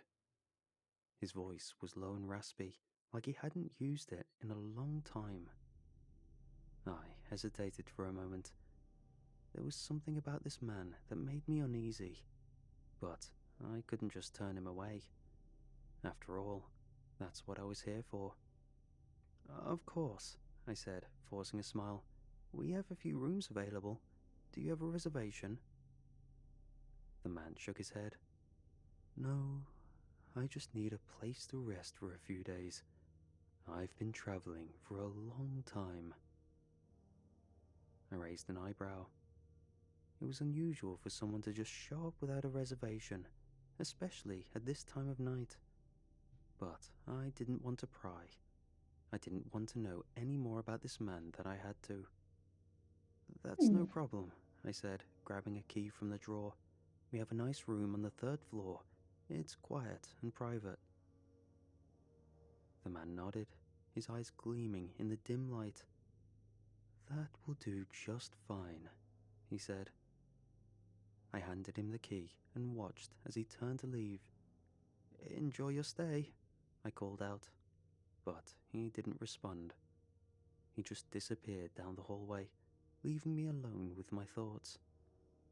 For the rest of the night, I couldn't shake the feeling that I was being watched. Every time I looked up, I expected to see the pale man standing in the doorway, staring at me with those dark, empty eyes. But he never came back. The next morning, I heard a commotion coming from the 3rd floor. I rushed upstairs to find the room the man had rented the night before. But it was empty. The bed was made, the curtains were drawn, and there was no sign that anyone had ever been there. I searched the rest of the hotel, but the man was nowhere to be found. It was as if he had vanished into thin air. I knew then I wasn't dealing with a normal guest. I was dealing with something much more sinister. Another time, as I was making my rounds, I heard a strange scratching noise coming from one of the rooms. I knocked on the door, but there was no answer. I tried the handle, but it was locked. I hesitated for a moment, unsure of what to do. The scratching noise was getting louder, and I could hear a faint hissing sound coming from inside the room. It sounded like something was trying to escape. I took a deep breath and pushed the door open, bracing myself for whatever was on the other side. But what I saw was beyond anything I could have imagined. There, on the ceiling, was a creature that looked like a cross between a spider and a human. It had long, spindly legs and a pair of glowing eyes that stared down at me. I stood, frozen in shock, unable to move or speak. The creature hissed and lunged at me, its sharp claws scraping against the ceiling as it moved. I managed to snap out of my trance and ran out of the room, slamming the door shut behind me. I could hear the creature pounding on the other side, but I didn't look back. I just kept running until I reached the safety of the reception desk. From that day on, I avoided that room at all costs. I didn't want to know what other horrors were lurking within its walls. I just focused on my job and tried to forget about the strange guest that called that room home. There was one particular guest who always made me uncomfortable. Every time he checked in, he would try to lure me into his room with promises of untold riches or secrets of the universe. But I always declined, knowing that there was something sinister lurking behind his charming facade. He was a tall, handsome man with a smooth voice and a magnetic presence. But there was something off about him. His eyes were cold and empty, and there was a darkness that seemed to radiate from his very being. Despite my reservations, I couldn't help but to be drawn to him. There was something intoxicating about his presence, and I found myself drawn to his room time and time again. But each time I approached his door, I would hear a voice in my head warning me to turn back. And each time, I would listen to that voice and retreat, leaving the man alone in his room. I knew that I had to stay away from him, no matter how tempting his offers may have been. I couldn't allow myself to be drawn to his dark world. I had to stay strong and resist his charms, no matter the cost. After a while of working here, though, I started getting used to my strange customers. I learned to keep to myself for the most part, and that no one could help me if I was ever caught out. I wasn't alone, though. Besides the other staff, there was once a second hired to help out at the front desk. He was a young man named Daniel. He was bright and ambitious, and I could tell that he was destined for great things.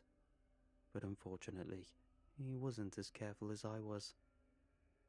One night, Daniel was making his rounds when he was caught by one of the guests. It was a succubus, a creature that feeds on the life force of humans.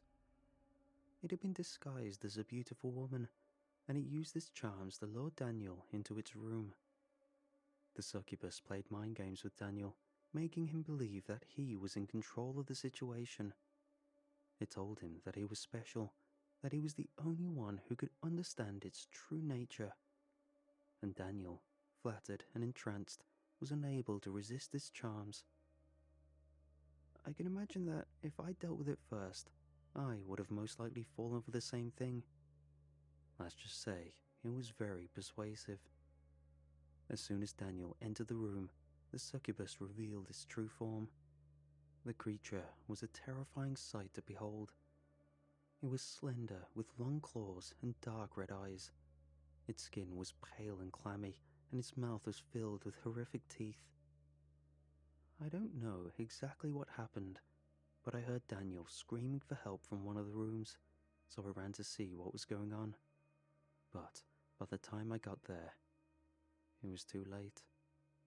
Daniel was lying on the floor, his body twisted and broken.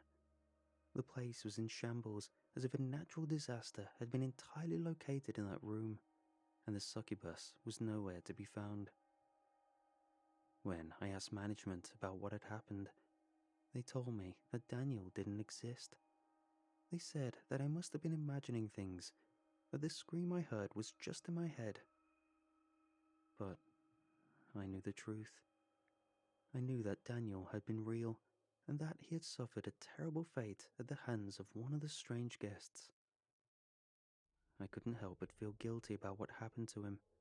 If only I'd been there to help him, maybe things would have turned out differently. Maybe not. But it was too late now.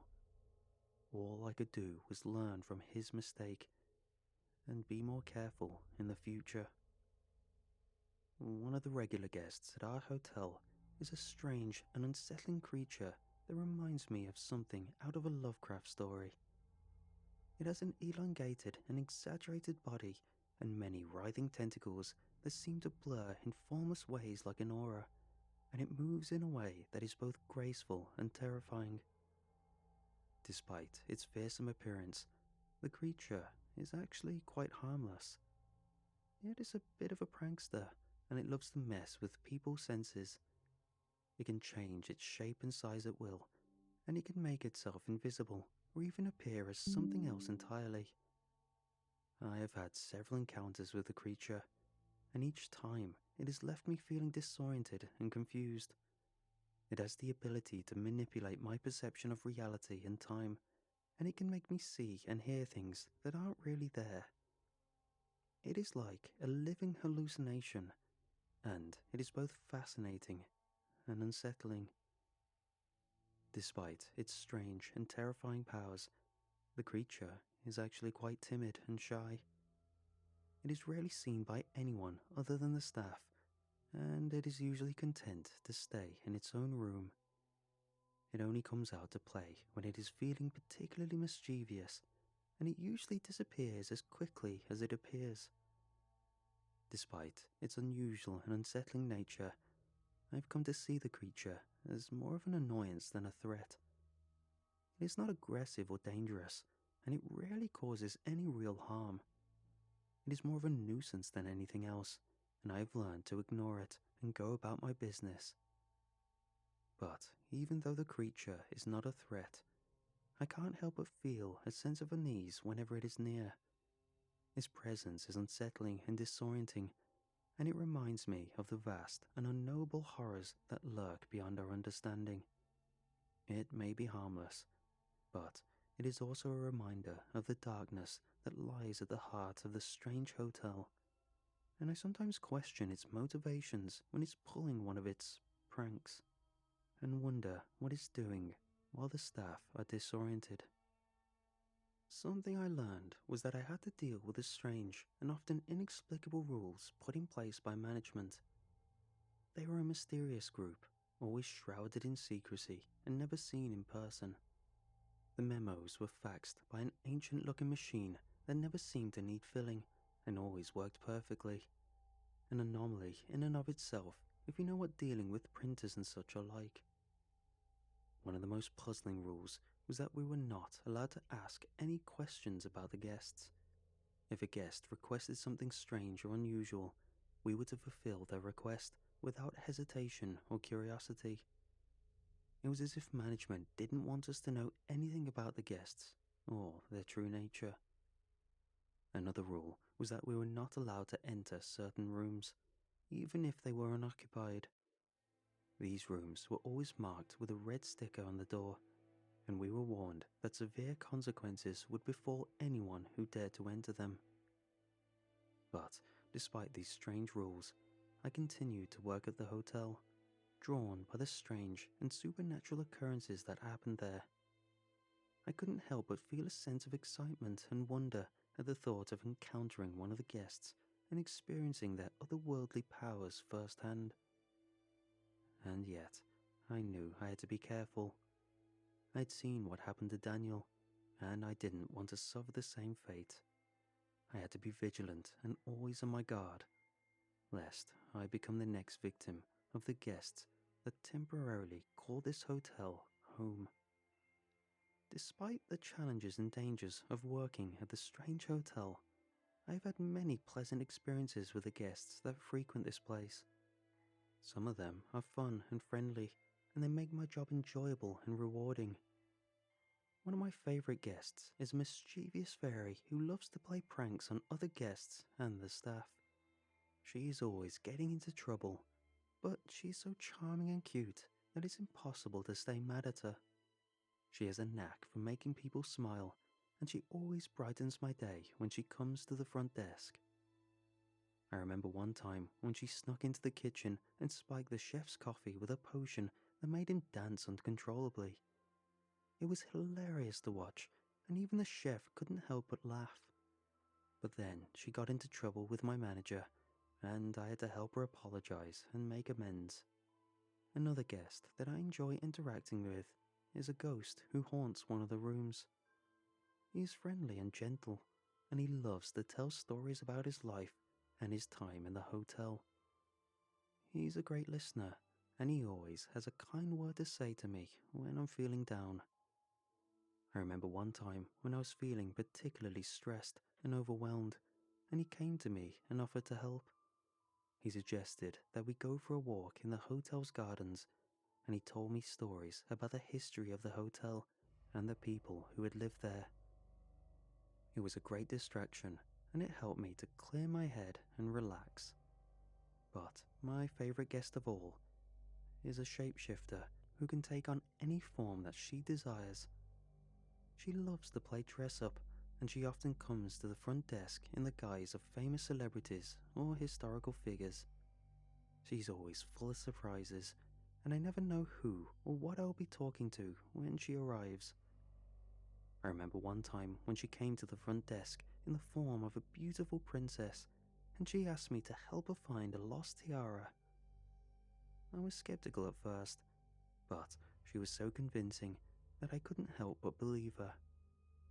We searched all over the hotel, and we eventually found the tiara hidden in one of the guest rooms. It was a fun and exciting adventure, and I was glad that I could help her. I'm grateful for the opportunity to interact with such fascinating and unique guests. They make my job exciting and rewarding, and I wouldn't trade it for anything.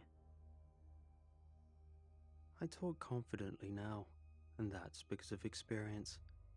Once you really get the hang of this place, it starts becoming easy to not get caught out. But there have been a number of close encounters. One particular night, as I was making my rounds, I heard a faint whimpering sound coming from one of the rooms.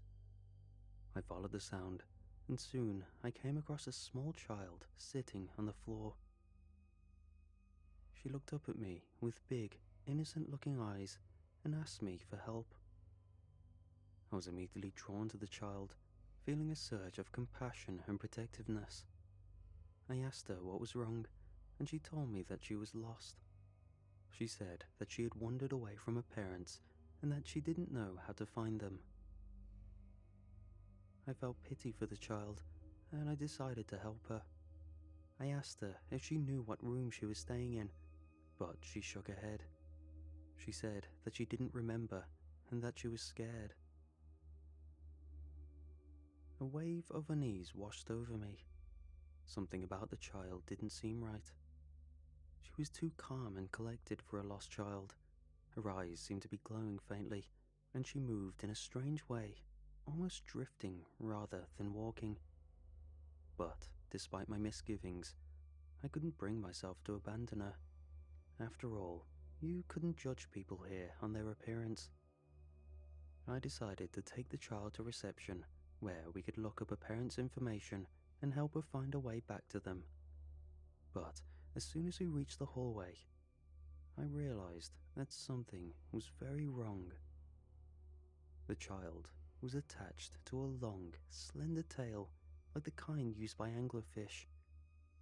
It was clear that the child was just a bait to lure unsuspecting victims. I could never explain how, but this was all hidden from me until the last moment. I was frozen in shock, unable to move or speak. The creature lunged at me, its sharp teeth bared. But at the last second, I managed to snap out of my trance and dodge his attack. I ran out of the hallway and slammed the door shut behind me, locking it from the outside. I knew that I had to get away from it, but the creature was blocking the only exit back to the stairs. I looked around frantically, trying to find a way out, but the corridor I was in was small and cramped, and there were no windows or other doors. I was trapped in a dead end, and the creature was getting closer and closer. Its claws were scratching at the door, trying to break through. It seemed it couldn't open doors, and the child law figure might not have the motor function for something so nuanced. A small break for me, though the splintering wood told me that my lucky break wouldn't last long. I could hear its sharp teeth gnashing and its breath rasping in the air. Filled with terror, I didn't know what to do. I was about to give up and face my fate when I spotted a small vent in the ceiling. It was too small for the creature to fit through, but I was slim enough to squeeze in. I grabbed a nearby table that held a few small decorations and stood on it, trying to reach the vent. The creature was almost through the door, and I could hear its claws tearing at the wood.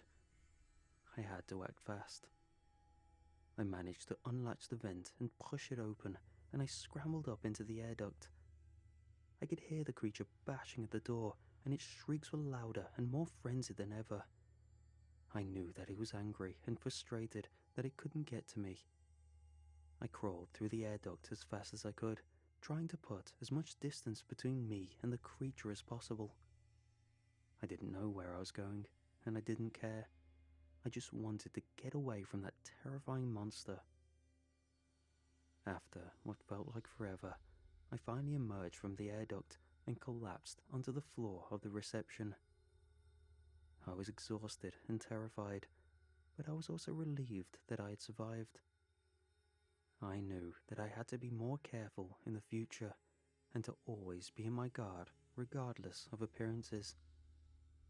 But despite the danger, I couldn't help but feel a small thrill of excitement at the thought of encountering more of these otherworldly creatures, though I hoped it'd be less close for comfort.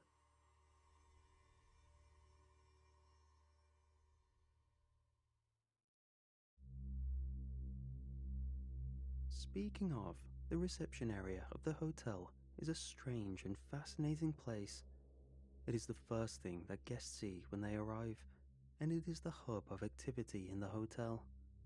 But despite its busy and bustling atmosphere, the reception area is also a surprisingly safe and peaceful place.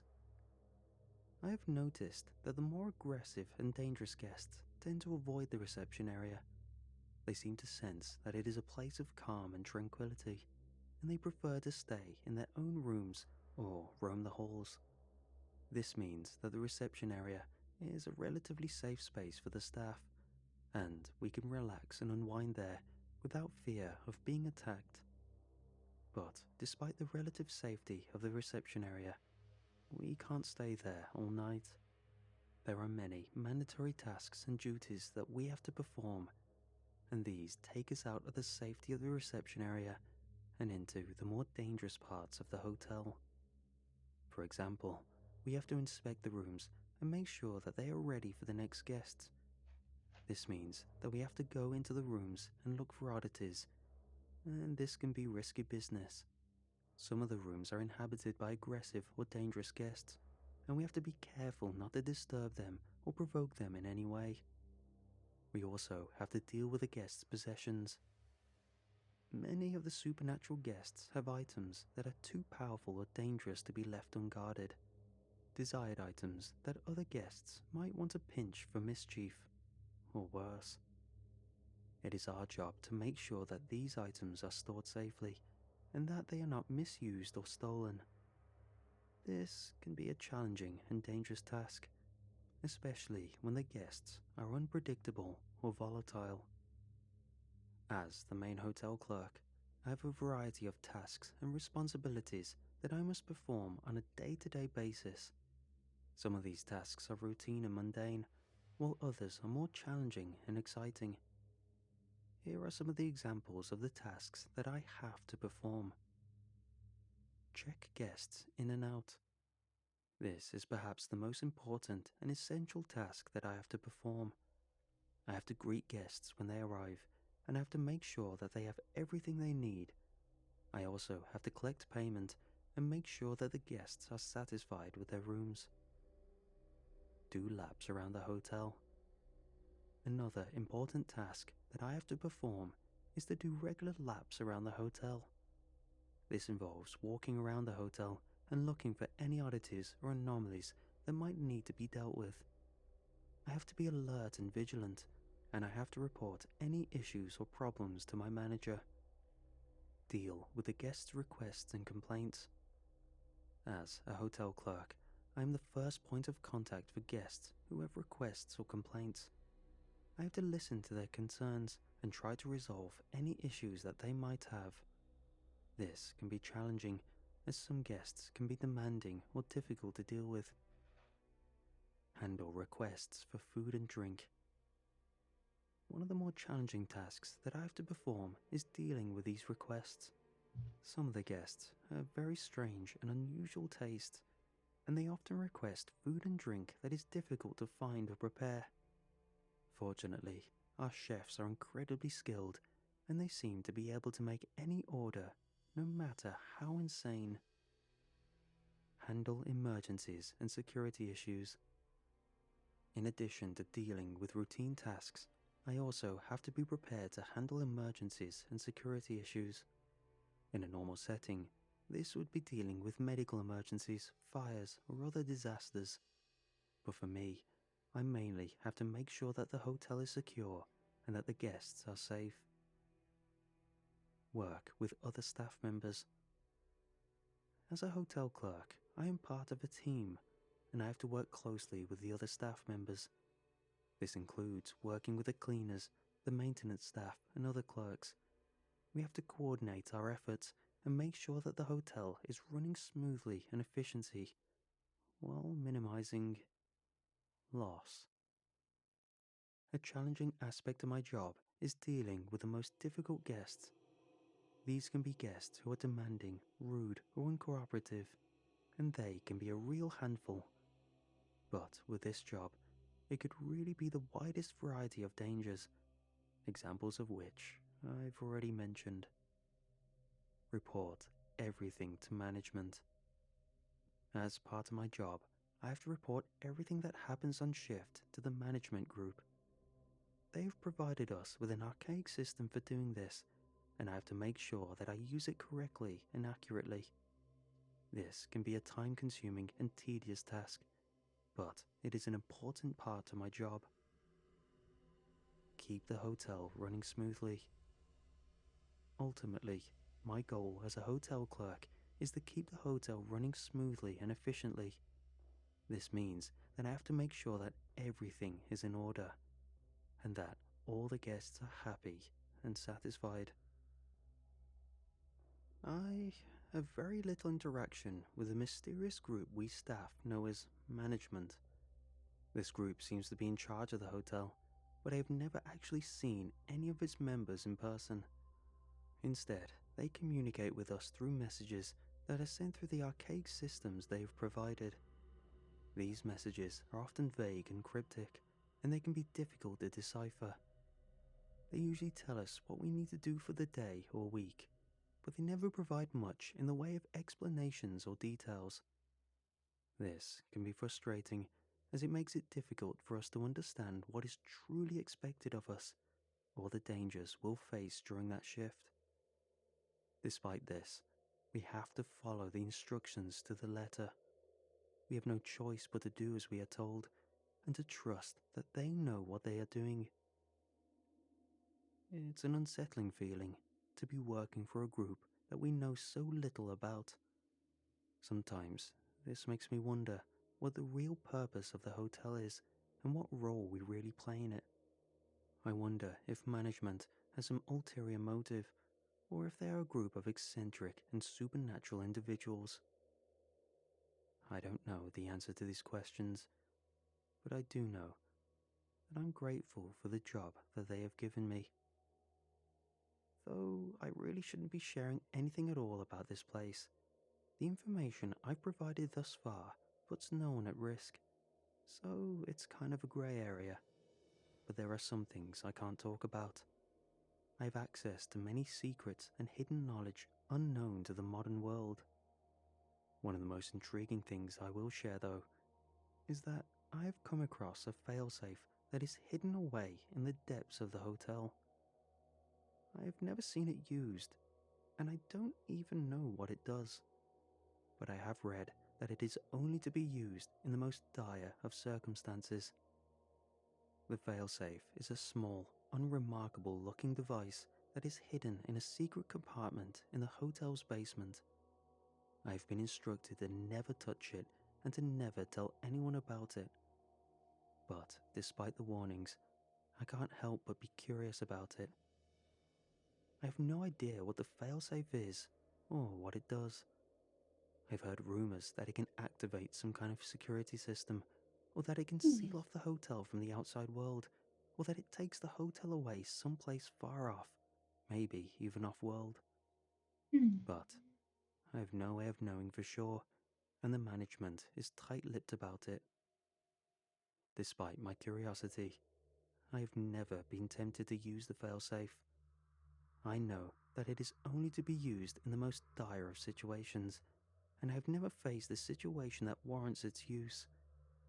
But I can't help but wonder what would happen if I ever did have to use it. I may never know what the consequences of using the failsafe would be, nor do I know if I'll ever be able to share it if I do. It could be the key to saving the hotel and its guests, or even the world if something so catastrophic were to emerge from this place. Or it could unleash something terrible and unimaginable. Ooh. I can only hope that I never have to find out. Every month, our hotel undergoes a strange and unusual inspection. The inspector arrives without warning, and he spends hours scrutinizing every inch of the hotel. He checks the most mundane and seemingly insignificant things, and he takes copious notes on everything that he sees. At first, I thought that the inspector was just a normal, if not eccentric, secret government official. But as I got to know him better, I realized that there was something very strange and otherworldly about him. He seemed to have an almost supernatural awareness of the hotel, and he was able to detect things that no one else could. One of the things the inspector checks is the quality of the air in the hotel. He takes samples of the air in each room and he analyzes them. He says that the air quality is critical for the health and well-being of the guests, but I have no idea why. But get this, he doesn't use a single device for this. He simply raises his finger, waits, and notes down the results. The inspector also checks the water quality in the hotel. He takes samples from the taps and the pools, and he tests them for impurities and contaminants. He says that the water must be pure and clean. But again, I've no idea why. And again, the measuring device for all these samples are entirely done with the tip of his index. But the strangest thing that the inspector checks is the hotel's electrical system. He spends hours examining every wire and circuit, and he tests the flow of electricity through the hotel. He says that the electrical system is crucial for the operation of the hotel, but I have no idea what he means by that. This test is done by him. Pause for a second.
Okay, I'm back.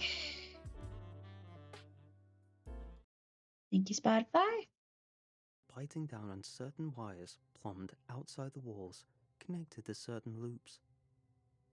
All of the results are given to me to note down on the system. They are numbers specific to such a detailed degree that I wonder how he gets all that from just his fingers and teeth. Despite being given the information and seeing the variances in the results from month to month, I have never been told or seen anything that correlates to them. All I know is that they're important. Despite my confusion and curiosity, I have learned not to question the inspector's methods. He's a strange and enigmatic figure, and he seems to have a deep understanding of the hotel and its workings, which I blindly trust is in everyone's best interest. I can only hope that his inspections help to keep the hotel running smoothly and safely. Overall, I have decided to keep working here. The pay is good, and I enjoy interacting with the guests for the most part. Plus, I've learned a lot about the hidden workings of the hotel, and I have access to many secrets and knowledge that most people don't have. I know that I will face many more dangers in the future, but I'm ready for them. I faced the worst that the hotel has had to offer so far, and I've survived. I'm stronger and wiser than I was before, and I'm ready for whatever comes my way. I'll stay here, and I'll do my best to protect the guests and the staff. I will continue to learn and grow, and I will use my knowledge and skills to keep the hotel running as smoothly and safely as possible. I know that it won't be easy, but I'm determined to do my part to make sure the hotel is a success.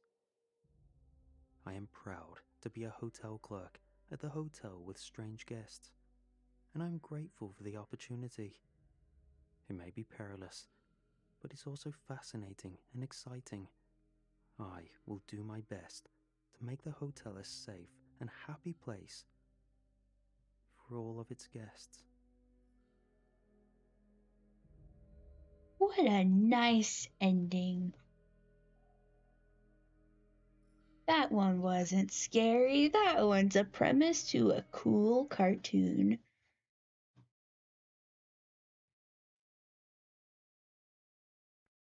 Very nice. A few years back, I had the worst streak of bad luck in my entire life. My dad, my one living parent, got run over at a pedestrian crossing. My fiancée left me.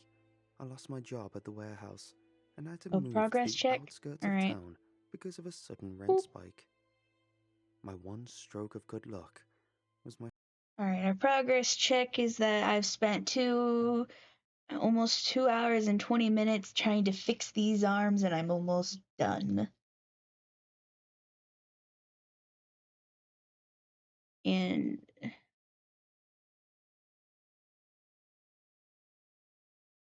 Frida really doesn't like messing with the opacity of layers when you're showing the animation.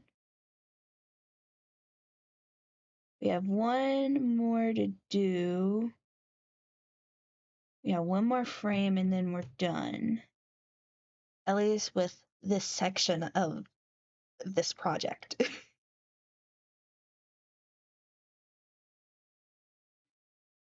Because this is meant to be a little bit of a longer project to really practice different things. Because then the next part is I have to figure out how to turn him and have him sit.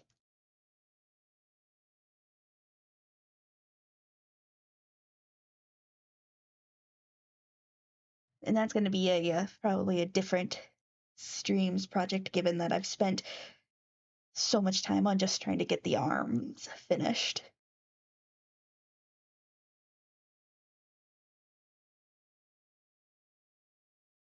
It'll be a process, that's for sure. And I might have to go back in and clean up the arms. I might not, because there's going to be so much happening that only a few fuzzy frames will be fine.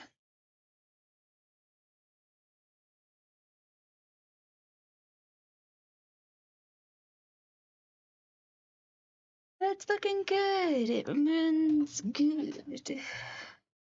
Alright, back to My show. friend, Gareth. He mainly worked the commissary at a nearby prison and told me they were looking for more people, mainly night crew, but the pay was solid. There was a trial period and 2 weeks of on-the-job learning, but it was all paid for. In my position, how could I say no? So, I started my job as a corrections officer just outside of Tomskog, Minnesota. The place was Slime partly owned by a Rancher. private company, but Woo! it was basically the same logo you'd see Ranch all those over town. slimes. Hatchet Farmer has a finger in everything around here. I got the uniform, I met the inmates, I went through the routine, and I got to know who to keep my eyes on. I had to fire my taser after 3 weeks on the job, but that was pretty much the highlight. Most of the time is just sitting around waiting for something to happen, or breaking up loud conversations. It's not as dramatic as it sounds, but you gotta be ready for when it counts. In December of 2021, I was assigned to a new route. One of the people working with inmates in solitary confinement had to quit over a health scare, and I was next in line to take his place. It was still a night gig, but in a deeply disturbing part of the jail. Now, I won't paint it to be something it's not. Isolation is just a whole bunch of people keeping to themselves, usually not even that many. Sure, the Tomskog facility has a slightly higher solitary capacity than normal, but we're talking 10 to 20% at most. Still, you need someone there at all times. You never know what they can come up with, and they're trickier than they look. There was this one guy at the end of the hall that just gave me the creeps. The other guards called him Mary, short for a longer biblical name I could never remember. He always broke the lights in his cell, and he was rumored to be extremely violent. Even in solitary confinement, he had to wear shackles. Every time he received his food, he had to put his hands out to have the shackles removed so he could eat. That's basically the only part of him I ever saw. His hands. The cell was always pitch black. The guy used to be an academic. Mary had 3 doctorates, but one day, he just snapped. Killed 3 of his students. He also had some kind of chemical burn on his arms, leaving most of the skin on his hands discolored. Silver poisoning, possibly. Even his files were strange, stamped with a sort of blue flower. Most inmates had a stamp on their file, but he was the only one with a sunflower. The guy refused to eat during the day, so I was the one to feed him on the night shift. Every time I removed those shackles, I'd see those gnarled blue hands reach for me, or the tray, whichever. One of those nights, we were having beef stew. Nothing fancy to look at, but the thing smelled divine. I brought him some bread on the side, a little jello box, and a bottle of water. Everyone else was fast asleep, apart from a newbie who couldn't stop crying at the end of the corridor. Same procedure as last time, I said, hands up front. Those elongated fingers slowly slid out, as if giving me an invisible fruit. The shackles clattered. I put down the tray, got the keys, and started twisting the locks back and forth. These were always a pain to deal with. "You're going to let me out," Mary said. "I need you to, so you're going to." "Yeah, I don't see that happening, buddy." I unlocked his shackles and fetched his tray. He took it, but lingered for a second. "You're going to," he said, with no hint of a joke. "It's already decided." "Well, no one showed me that memo," I chuckled. "You good in there?" "Someone said bad things happen to you," Mary said, "and that's why you're here." "Well, that makes 2 of us. Have a nice dinner." I walked away. but couldn't help but to look back as those long fingers slid back inside the dark room. Gave me the creeps every time. And sure, I had to get the tray and cuffs back up in a bit, but that was just part of the job. The next night was fish sticks. Not too shabby, but far from fresh. There were only 3 people in solitary that night. 2 guys who tried to kill each other. And Mary. Always Mary. As soon as I approached, those blue hands slid back out. I had to look away. There was something about the texture of his hands that made me feel weird, like they were always a bit too slick, like a thin cover of soap. This time, he didn't skip a beat. "You're going to let me out," he said. "It's already decided. You keep saying it, but this door just seems as sturdy today as it did yesterday. If you come in, you'll see why you're going to let me out." "You mean, if I open this door without any kind of backup or supervision? Yeah, I got a pretty good idea why you'd get out if I did." "That's not it." I unlocked his shackles and he took his tray. It disappeared into the darkness, but Mary kept talking. "You being here is proof that I made it," he said, "that I'll get out." "I'm not following." "They told me you lost a lot of things. Your dad, your girl, your apartment." There was poison in his words. Deep, seething poison. I'll be honest, I wanted to break his goddamn hands when he said it. But what bothered me more was where he'd heard it from. There was no one around to talk to him, and as a rule, we didn't talk to inmates about our personal lives, neither our own nor that of other employees. Someone must have slipped. "Look, that's personal," I said. "That's none of your business." "Then, how do I know your dad got hit by a white Corolla?" I banged on the door. I didn't even know why. It was just this instinctual reaction to shut him up. But of course, that just made him laugh. How the hell did he know? It had been a hit and run, and the color of the car was only a footnote in the police report. "That's not funny," I spat, "and you're not making any new friends by being an asshole." "I don't care, little man," he continued, "because you're going to let me out. Not on my goddamn life." I took the tray back from him before he finished his dinner, and I shackled him right back up. He didn't resist. It shut him up for a while, but it was a faint victory. I asked to be transferred to another shift, but there just wasn't any other people available. Hiring was rough. We were basically on our own. If we lost one person to sickness, we'd be out of luck at that point. So no, there was no option to switch. It couldn't be done. I didn't want to go back to Mary. I really didn't. I didn't know who was talking to him, and I didn't like what he was saying.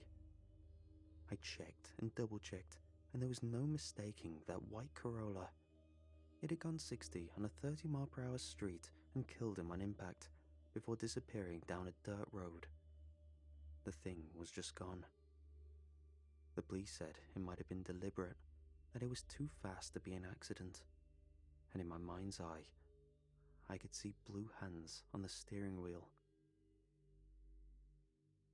When I walked up to Mary's cell with a tray of meatballs and mashed potatoes, I was genuinely scared of what he might say. Every word felt like a threat. Could he really say something to make me let him out? What if he could? What would it be? "Hands out," I said, knocking on his door. "You're not letting me out tonight," he sighed. "I know that, but it's gonna happen." Yeah, I shrugged. "That's all I want to do." "Did they tell you what I did? How I did it?" I got a pretty good picture. helium poisoning, painless asphyxiation. They didn't feel a thing. I didn't respond. I just took off his shackles and gave him the tray. I'm not a monster, you know, he added. I just do what I have to do. Eat up and leave the tray, I said as I walked off. Maybe ask your ex about Beverly, he shouted through the slit in the door. I could almost see his lips moving. I'm sure you'll find it an illuminating conversation. I didn't want to do it. I didn't want to talk about it, and I didn't want to think about it. But god damn it, there was something there. In the last fight we'd had, she'd shouted that name. Beverly. I didn't know a Beverly, and at that moment I didn't care. But it was such a specific name. The chance that Mary just picked it up on random was improbable. So, the next shift before my work, I decided to give my ex a call. Things had calmed down after all. There was a cold greeting and even colder small talk. Finally, she just called me out. Just tell me what you want, she asked. I want to talk about Beverly, I said. You said her name once. What, you're getting remarried? Want to bury the hatchet? No, What? You want me to forgive you? Give you my blessing? What are you talking about? There was a moment of silence. She scoffed. The skank you're dating? Oh, I'm not dating Beverly, I said. Never have. Don't give me that. I saw your emails, her video, her Insta. Look, I don't know any Beverly. She screamed a username and cut the call. I got online and looked her up.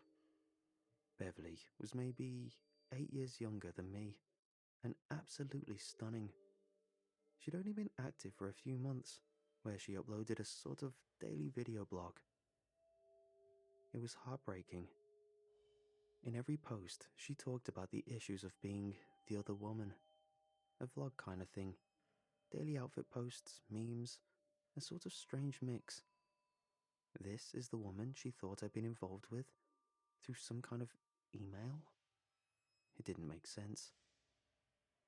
And how the hell did Mary know about this? This haunted me. I didn't know what to think. And I felt myself coming back to Mary and his blue hands. I had this constant sense of him being with me, looking at me. It felt like I was missing something. I could feel that strange, slick texture as the hands wrapped around my neck whenever I let my mind wander. I could feel his presence in the back seat of my car, riding along with me. And once, at a stop sign, I heard him clear as day, right behind me. You're gonna let me out. But there was no one there. The next time I went back, I skipped the tray. We were gonna figure this out. I finished my coffee and thundered down the hall, ignoring the other inmates. Mary had some explaining to do, and I was goddamn terrified of what he was gonna say. But I needed to hear it. You're gonna tell me what you know right now, I said. I've had my black coffee, and I'll break your goddamn hands.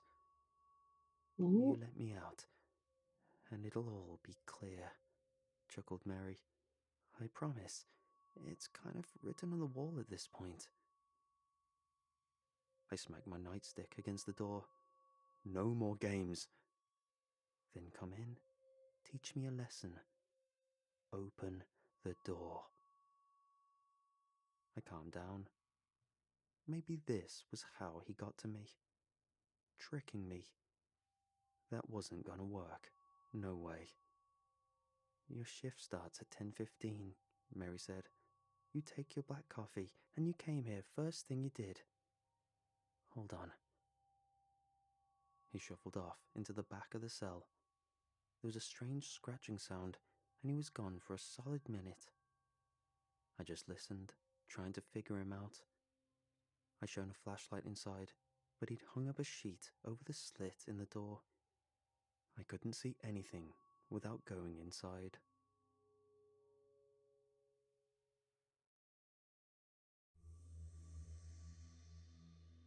So, there was your dad.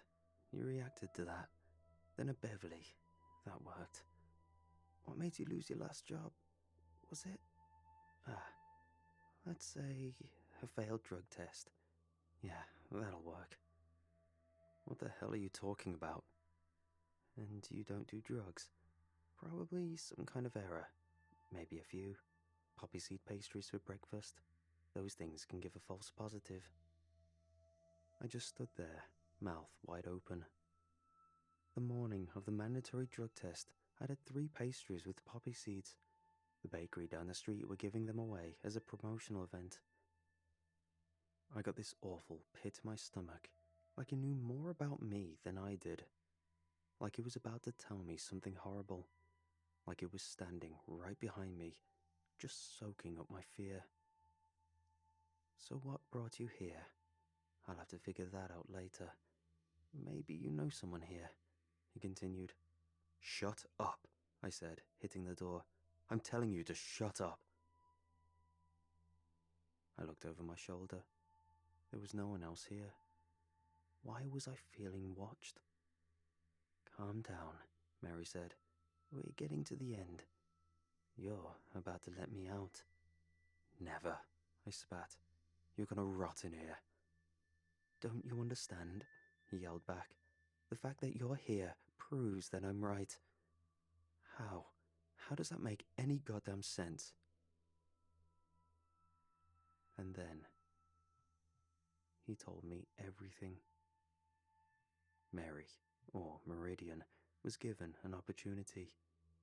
If he followed a very specific set of events, he would be given a great gift. Non-locality, he said, but you need to dissociate hard enough. Basically turn yourself crazy enough for reality not to make sense anymore. Or rather, for you as a person not to make sense to reality. The other way around. As a part of this delusion, he killed 3 of his students. He burned himself with chemicals. Then seemingly, as part of his plan, he willingly went to jail. Years of darkness, he added. Isolation, like being in a sensory deprivation tank. I need it. I crave it. Then, I'm done. And all for what? To be unbound. No causality, no rules, non-linearity. And the fact that you're standing here is all the proof that I need to know that it's going to work. And why is that? Don't you get it? A blue hand slipped out of the slit in the door and pointed at me. I did all this to you. I put you here. Someday you will let me out, because if you didn't, I wouldn't get you to come here. And that time is drawing close. I don't need this darkness anymore. I feel it. I'm done. That's impossible, I said. That's literally impossible. Then why are you sliding down the wall? Feeling sleepy? I hadn't even noticed. I was nodding off right there in the hall. I tried to touch my face to see if I could feel anything. Did you? Yes, Mary said. I drugged you. I couldn't have if you hadn't told me about the black coffee. But now that you did, I could. It's all on the list, and what's on the list is going to happen. I don't understand.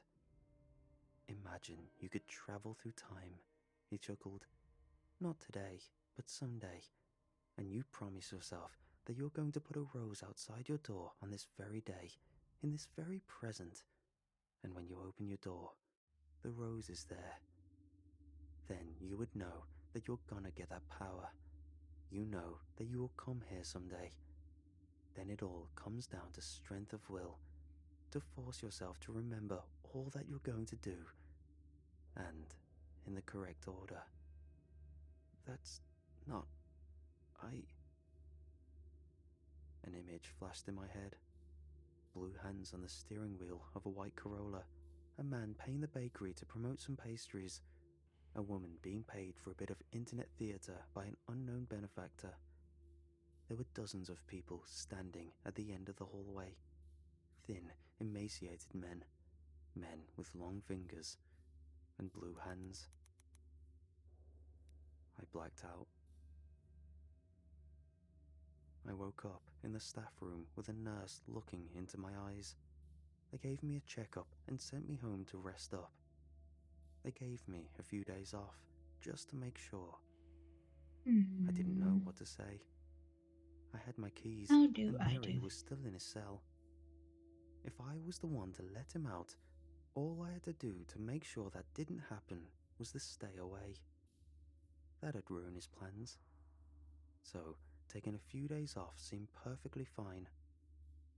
I was about to leave when Gareth met me in the parking lot. He jogged out to say goodnight and to see if I was okay. "Look," he said, "I know you hate that shift, but don't worry about it. They're moving him. I've heard talks about approving a shift change. It'll be someone else's problem, and you'll be back in cell block D." What do you mean?" "They heard how much he was messing with you," Gareth said, "and decided it wasn't worth it. They're moving him. We can't lose you." Why? Gee, I thought this was good news. No, I don't know." Gareth patted me on my shoulder and sent me on my way. I didn't know what to say. How could I explain it? Did I even believe it? I got in my car and took a deep breath. A strange chemical smell. I noticed something on the passenger seat. A letter. I took a deep breath and opened it. "Thanks for the help," it said. "This one's on me." A little smiley face and a $100 bill. I just stared at it. Suddenly, there was a loud bang. For a heartbeat, all I could see were blue hands simultaneously smacking my car. I shot out the driver's seat, but there was no one outside, just an empty parking lot. Still, I couldn't help but feel watched. My pulse pounded behind my eyes, almost popping a blood vessel. They were out there. He was out there, watching me from the dark. He was still getting out. I knew he was all around me, unbound. He could stab me, push me over, whatever. He'd be there and then not, and I'd be helpless. I got this intense sense of paranoia washing over me, and I didn't know how to deal with it. I just dug my fingers into my hair, trying to force my mind out of that dark pit. This was my doing. I'd let him treat me like this, and because of it, they were going to move him. During that move, he'd get out. He must have planned it, and I couldn't do anything about it since I was off duty. I took another look at that $100 bill, and a thought occurred to me. There was something I could do. I went to the gas station. I came back the next day with a backpack. I showed my credentials and told the gatekeep that I was there to fetch something from my locker. It was fine. Danny knows me. I got in on the day shift and waved at the others. A few of them asked how I was doing, what I was doing, the regular chit-chat. All smiles and waves. Prison transfers take place in the early afternoon. It'll only be a short walk, but that might be all the time he needed to escape. I used my keys to get past cell block D. I knew I'd get stuck on a camera, but I also knew the prisoners were out in the yard. No one was watching the tapes, not this close to lunch. I walked straight into the solitary ward and all the way up to Mary's door. "Wait," he said. You're here?" "Yeah." "No, that doesn't make any sense." Send me home then. Have someone shoot me. I'm waiting. No, wait. That doesn't... Hold on. There was a shuffle as Mary hurried into the back of his cell. I couldn't feel them here. We were alone. I unzipped my backpack and took out a door stopper. I shoved it under the door. That thing wasn't moving any time soon. I stepped over to the fire alarm and pulled the handle. The emergency doors opened with a violent, blaring siren. Every door swung open. But Mary's. I was lucky that time. No one in the solitary ward but Mary and I. Hold on, what are you doing? I took out one more thing from my backpack. A can of gasoline. I shoved it through the slit in the door, tearing down the sheet he'd hung up. Oh, you're killing me. That's what this is. Yeah, and I see no little blue hands trying to stop me, so I guess it's working. Maybe you're missing the point. Maybe you're not doing what you're supposed to. And how exactly is that a bad thing? It keeps you from getting out. Half a can was enough. It was leaking under the door. I took out a gasoline-soaked rag, lit it on fire, and tossed it through the slit. For a split second, the room lit up. The walls, the bed, even Mary. I got a short view of the room as it was, and what he was doing in there. He had drawn things on the wall and the floor. White Corolla, Beverly, poppy seeds, black coffee. The wall was full of things, arrows, lines and squares, all related to me. These were all things he was gonna do when he got out. And he was so convinced that I was the one to let him out, so convinced that it had all started to happen. And then there was Mary himself. He was more bone than man, sunken eyes like he hadn't slept for weeks. He had torn his hair out and bit off his fingernails. This was a completely senseless man, and he stared at me with unblinking eyes. But in that moment, as the flames started to lick him and the fire spread into the hallway, he looked me in the eyes and smiled. I just bolted out of there. Hundreds of inmates were gathering in the yard, and I could already hear sirens. I could see flames bursting out of the solitary ward. Before the firefighters could get there, one of the walls completely collapsed. And I saw him. Just for a brief second. I saw that emaciated man standing in the flames, holding his hands out like he was receiving a gift. The chemicals in his arms ignited with a bright green, and they burned straight through the wall. And the thought hit me. Technically, he was out. He might be on fire, but he was out. And in that split second, in that heartbeat, like snuffing out a candle. Hours later, the fire was put out. It didn't spread. Turns out that part of the jail had a peculiar type of stone that was weak to high temperatures. The stonework just crumbled. Some kind of exposure to a certain chemical. A blue one with a green flame. The construction crew had cheaped out on materials many years ago. There were no records. They'd forgotten to change the tapes from last night. There were no visitors' logs. Barely anyone remembered me even being there. And lastly, there was no body recovered in that cell. As I got back in my car, I just held my breath, waiting for something to happen.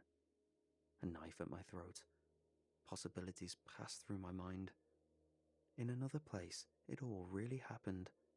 Violent images of myself getting stabbed, burned, tortured and flayed. A world where everyone turned to ash. And I was placed in front of a throne of bone as a prized jester. Dark figures rising from the earth, tearing the world apart, breaking the ground like an eggshell. I cried. It was seconds away at most. But minutes passed. I found a letter on the passenger seat. It hadn't been there 3 seconds ago.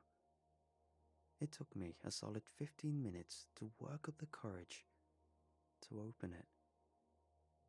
"You got me out," it said with a smiley face. And there was another $100 bill.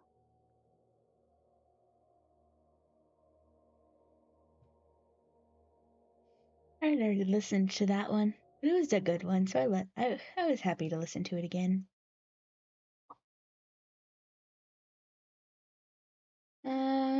Let's just play some Spotify. Oh boy.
Hmm.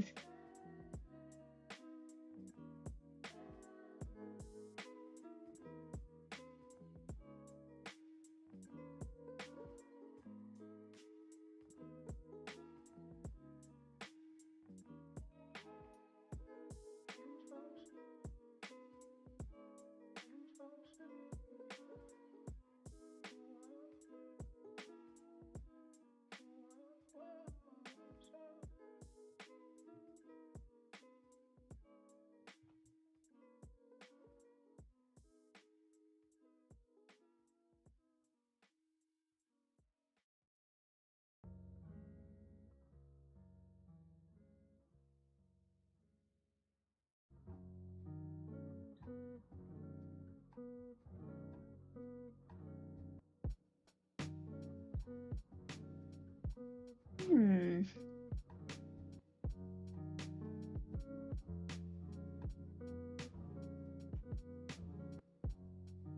Oh.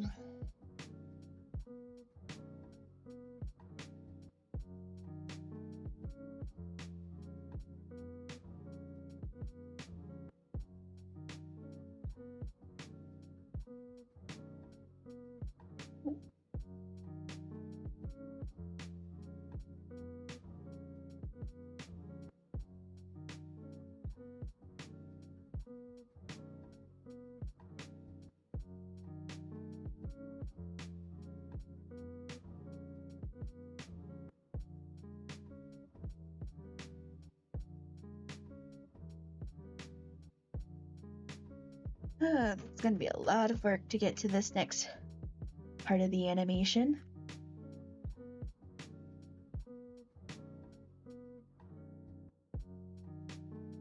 But I feel like that's something we could probably work on at a later date.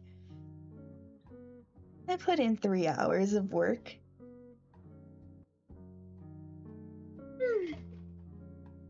Very nice.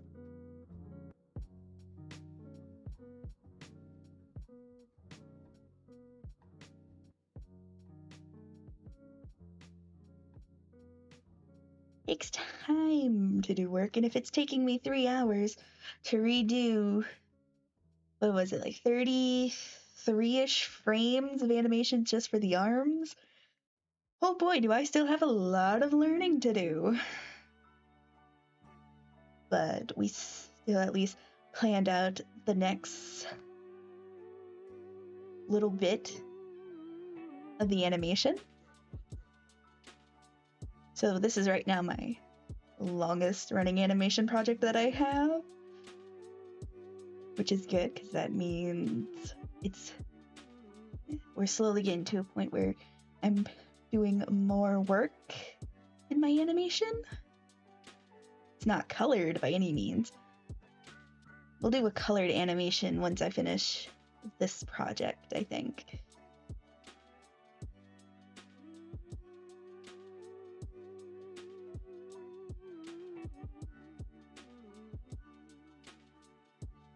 That's pretty exciting.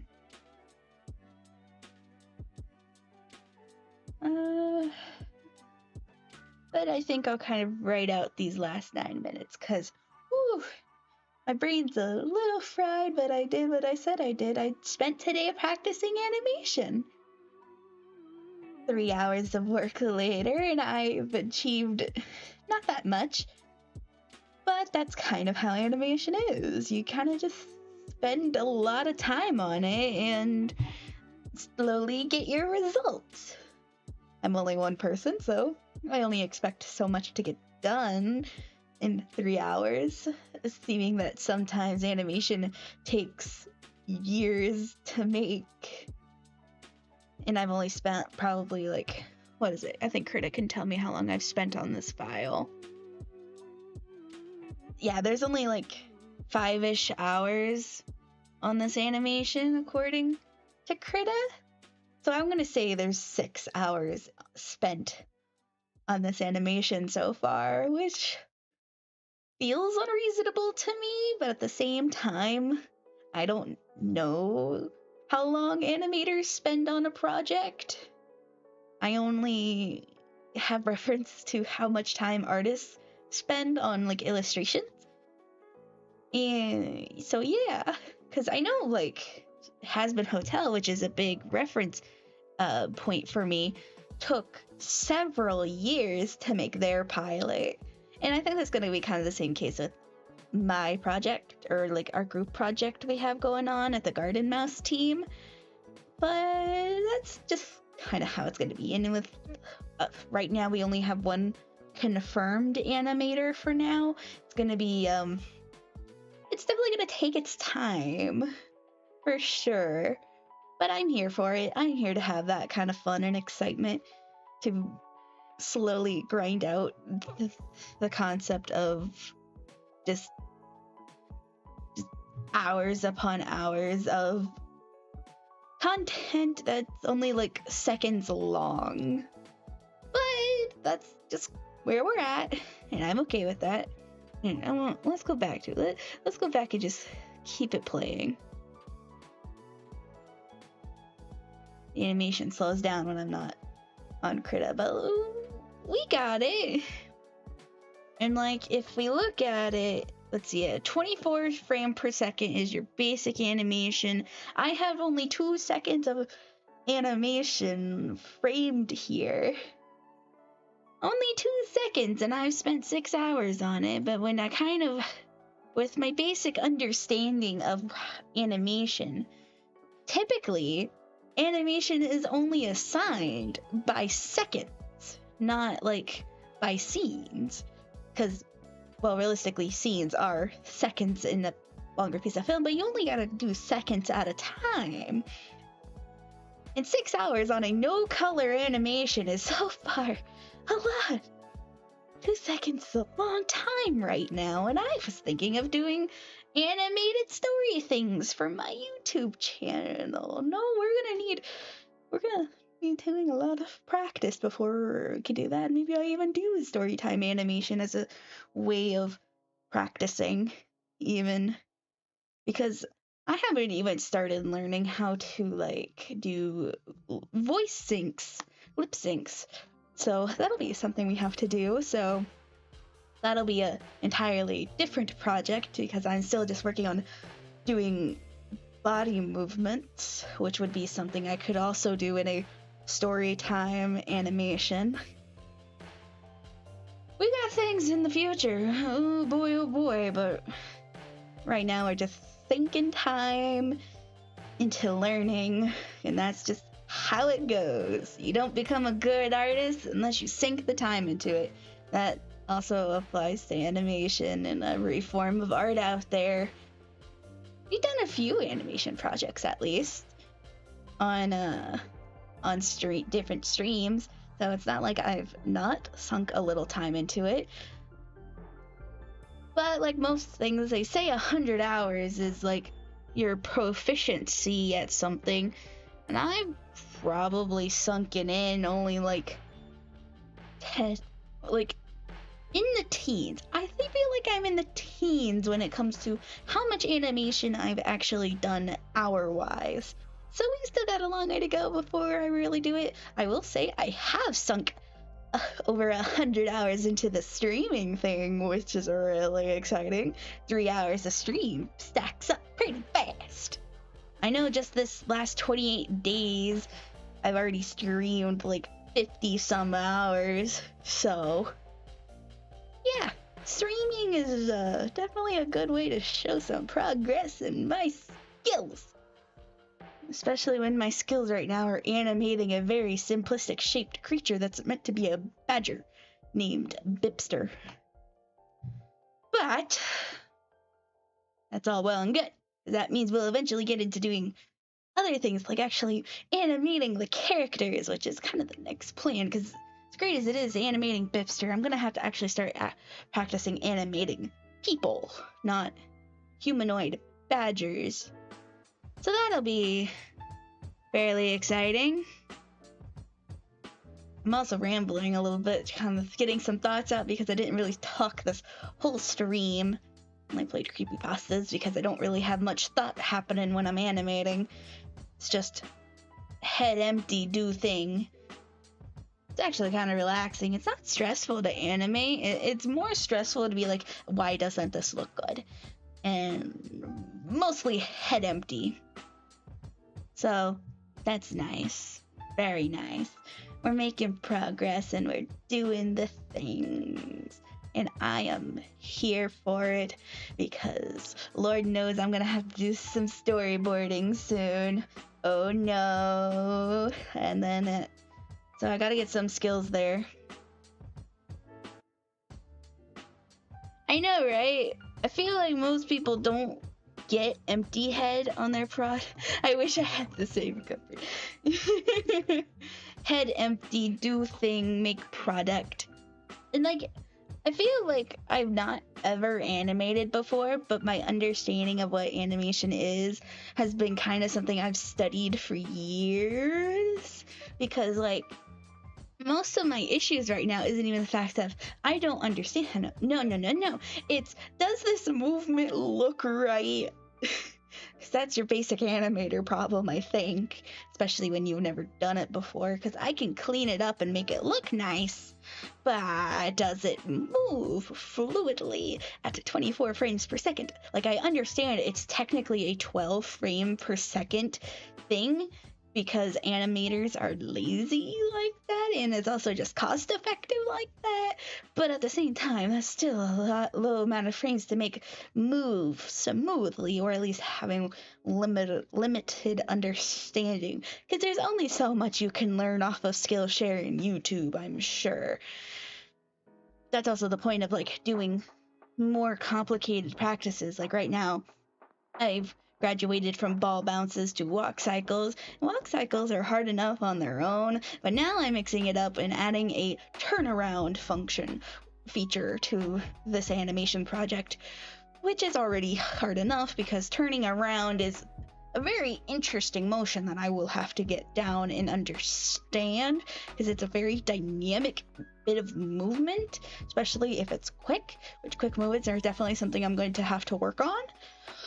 And so right now, I do notice I am struggling more with coordinating hand movements in a walk cycle than I am leg movements. Leg movements are fairly easy, as I remember from when I did the actual walking part of the cycle in this project animation thing. And like, it looks fairly solid. And I know I understand the functionings of stretching and warping and all that. Like, I know things. But now I had to actually practice and execute on these things that I know that I know exist. And I have been so far stubbornly refusing to learn how to tween because I want to first understand how traditional animation is made. Because tweening, I'm pretty sure, didn't exist for a while. I don't know though. I don't know the history of animation. It's not like I'm taking a formal course on it. I am literally learning by just fucking around and finding out. Because that's the way that I do my art. That is the way I've been learning. I just fuck around and find out, and then I come up with something that looks great. And I love that. Because that's just how I learned. That's how I got good at my art. I just looked up things when I got stuck, or looked up tips that helped me improve my skills over time. I didn't get this good because I'm talented. It's because I sunk in thousands of hours into my craft. And now I'm going to have to do that with animation if I want to get somewhere. We're going to be here for forever, it feels like. And you know what? It's going to be a hot minute before a good result comes out of this time sink. That's kind of how I think of art. When you first start art, in my personal opinion, it's not good. And it shouldn't be good. If art was good off the cuff as your first piece, if that was your best piece, something you made first try, that means you weren't progressing. You were only just copying yourself, so to speak. So if you can't look back at art you did like at the beginning of the year versus now and not see any improvement, that's not really a good thing in my opinion. You should always be learning to do something. Like, I've been kind of leaving my style a little bit, tweaking my style, doing different things. Like before, like my little avatar here is a perfect example. Before I only drew the bridge of my noses. Well, actually, earlier on in my art, I did the anime style noses where it was only just that tip of the nose. And then I thought it'd be more interesting to myself if I drew the bridge instead of the tip of the nose. But nowadays, I'm drawing a more stylized where it's the full nose except for the nostrils. And I more hint at the nostrils with a vague line, but it just looks more like I've completed the tip of the nose and I just haven't drawn the nostrils. Nobody likes drawing nostrils unless they are a realism artist. That is my personal opinion, don't at me. But that's kind of the thing. It's a small thing, but it's a change that happened.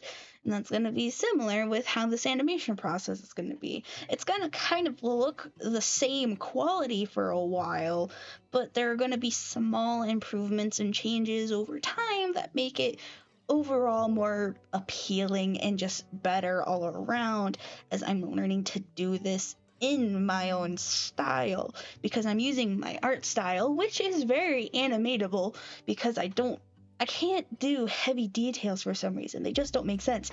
I'm slowly adding more detail into my style over time, but I just for some reason cannot connect between the concept of high detailed pieces. Like if you look at like Genshin Impact or Smash Bros, Super Smash Bros, those are highly detailed characters. They even up the details on characters that have no detail whatsoever. Like Daisy's dress, for example, is very simplistic, but if you look at her design in Super Smash Bros, it is way more intricate and detailed. And I think it looks weird because of it, because that's not how she was designed. Yes, it is her with her same general look, but the upgraded detail makes her whole thing look kind of weird to me, and I'm not ashamed to admit that. But that's just a thing. Converting a style into a different formula. That's kind of where I'm at, and it's gonna look weird to me probably because my style, even though animatable, is still just improving on itself as we go.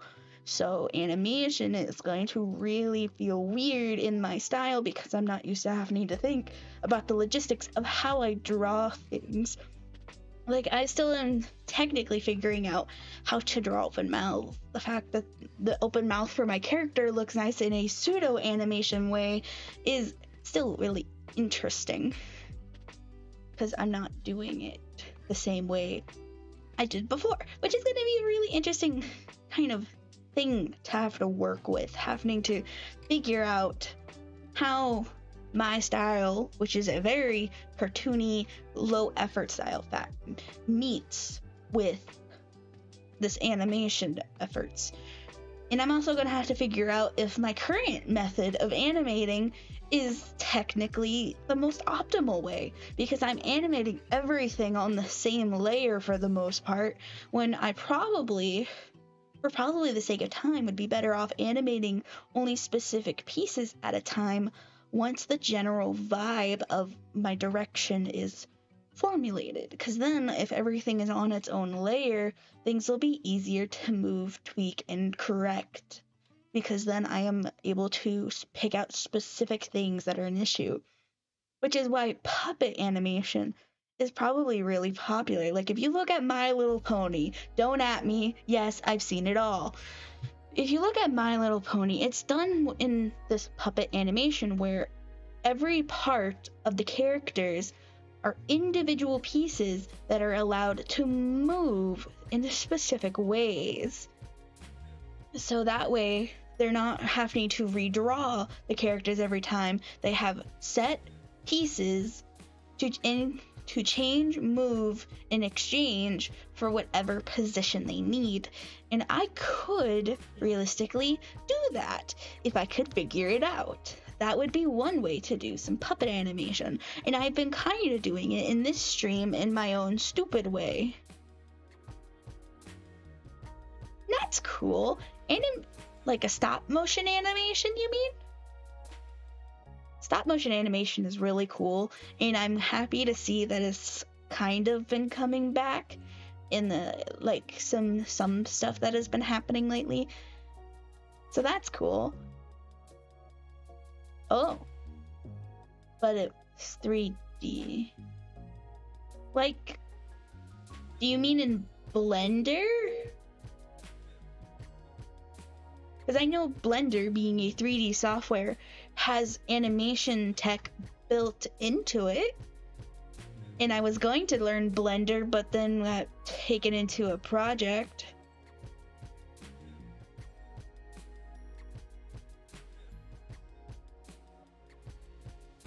Well, I'm doing animation in a free software. Blender is a free software that can host pretty smooth animation. Yeah. Brain dead, Professor. Yeah. It happens. It really depends on also the passion and what you are allowed to do. I find that... Okay.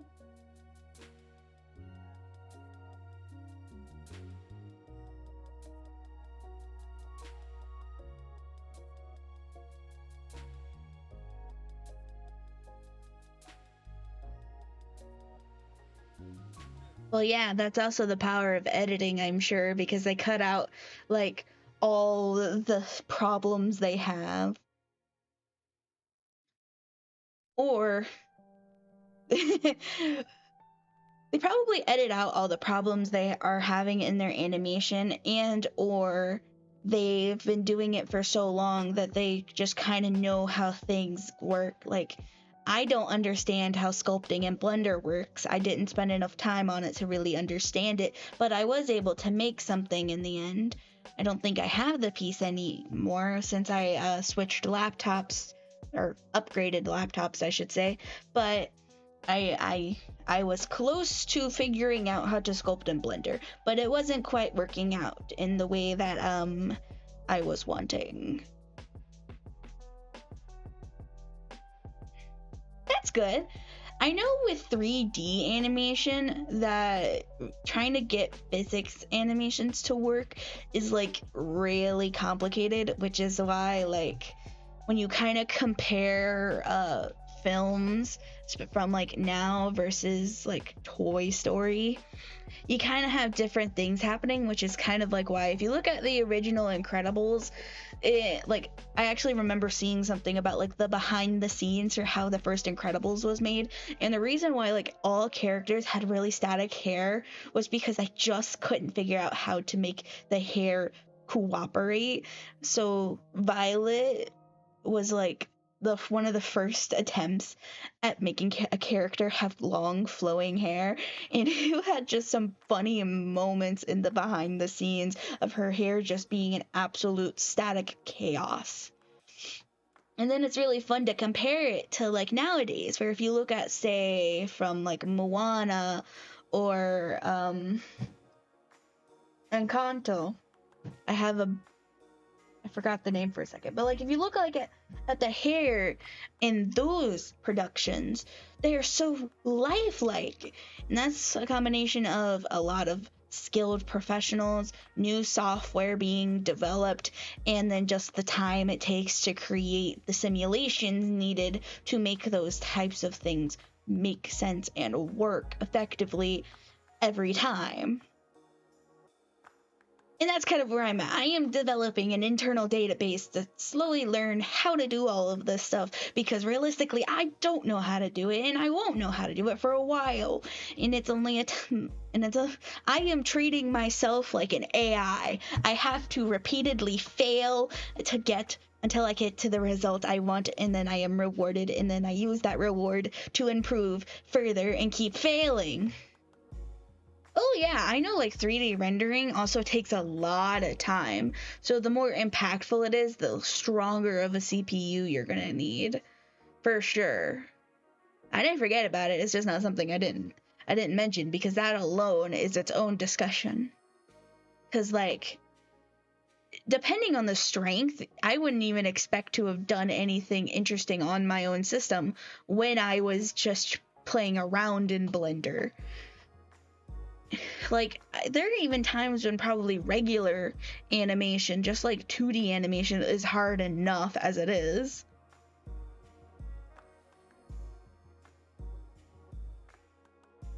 Oh yeah, that's kind of the same issue I have when I export out my little animations. You have to first have FFmpeg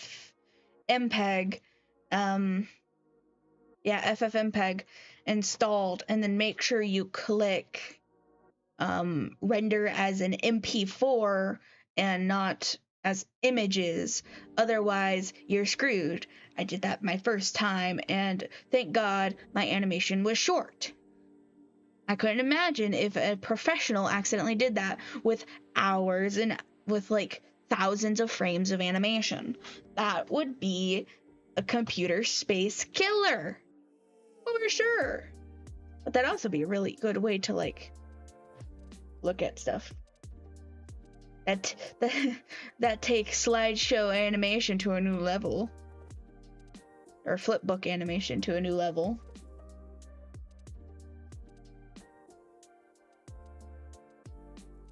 But yeah, I think this might be where I end stream today. We're roughly sitting at my normal mark. Spent a good bit talking, so we made up for that. I feel like today was a good day. We didn't accomplish a lot compared to what I wanted to do. I wanted to do that turnaround a lot sooner than I did and get a little bit further progressed with that. But I think right now I'm just kind of done for the day. I definitely don't think I can do any more, and I don't feel like doing any more because I'm gonna take a break and then I have some chores to do. So I hope you really enjoyed the stream. It was a light one. Remember, I don't know when I'll be back from the doctor, so we might have a late stream. We shall see. My doctor's appointment is still fairly early in the morning, so I should theoretically be back in time for stream. But tomorrow is Wheel Wednesday. So that means tomorrow we will be seeing what game we play. I am an unbiased source here, and the wheel will probably torment me. I hope and pray it doesn't make me do animation again, because dear lord, I don't think I'd be able to handle 2 days of animation in a row right now. But the wheel will determine what game we play, so I hope you look forward to that tomorrow. And the week is slowly coming to an end, and my vacation is slowly coming to a close. So I hope you have a good rest of your day or night or whatever time period you're in. And I hope it goes well for you. Have a nice day. I've been Fate, and I shall see you again tomorrow. Bye-bye!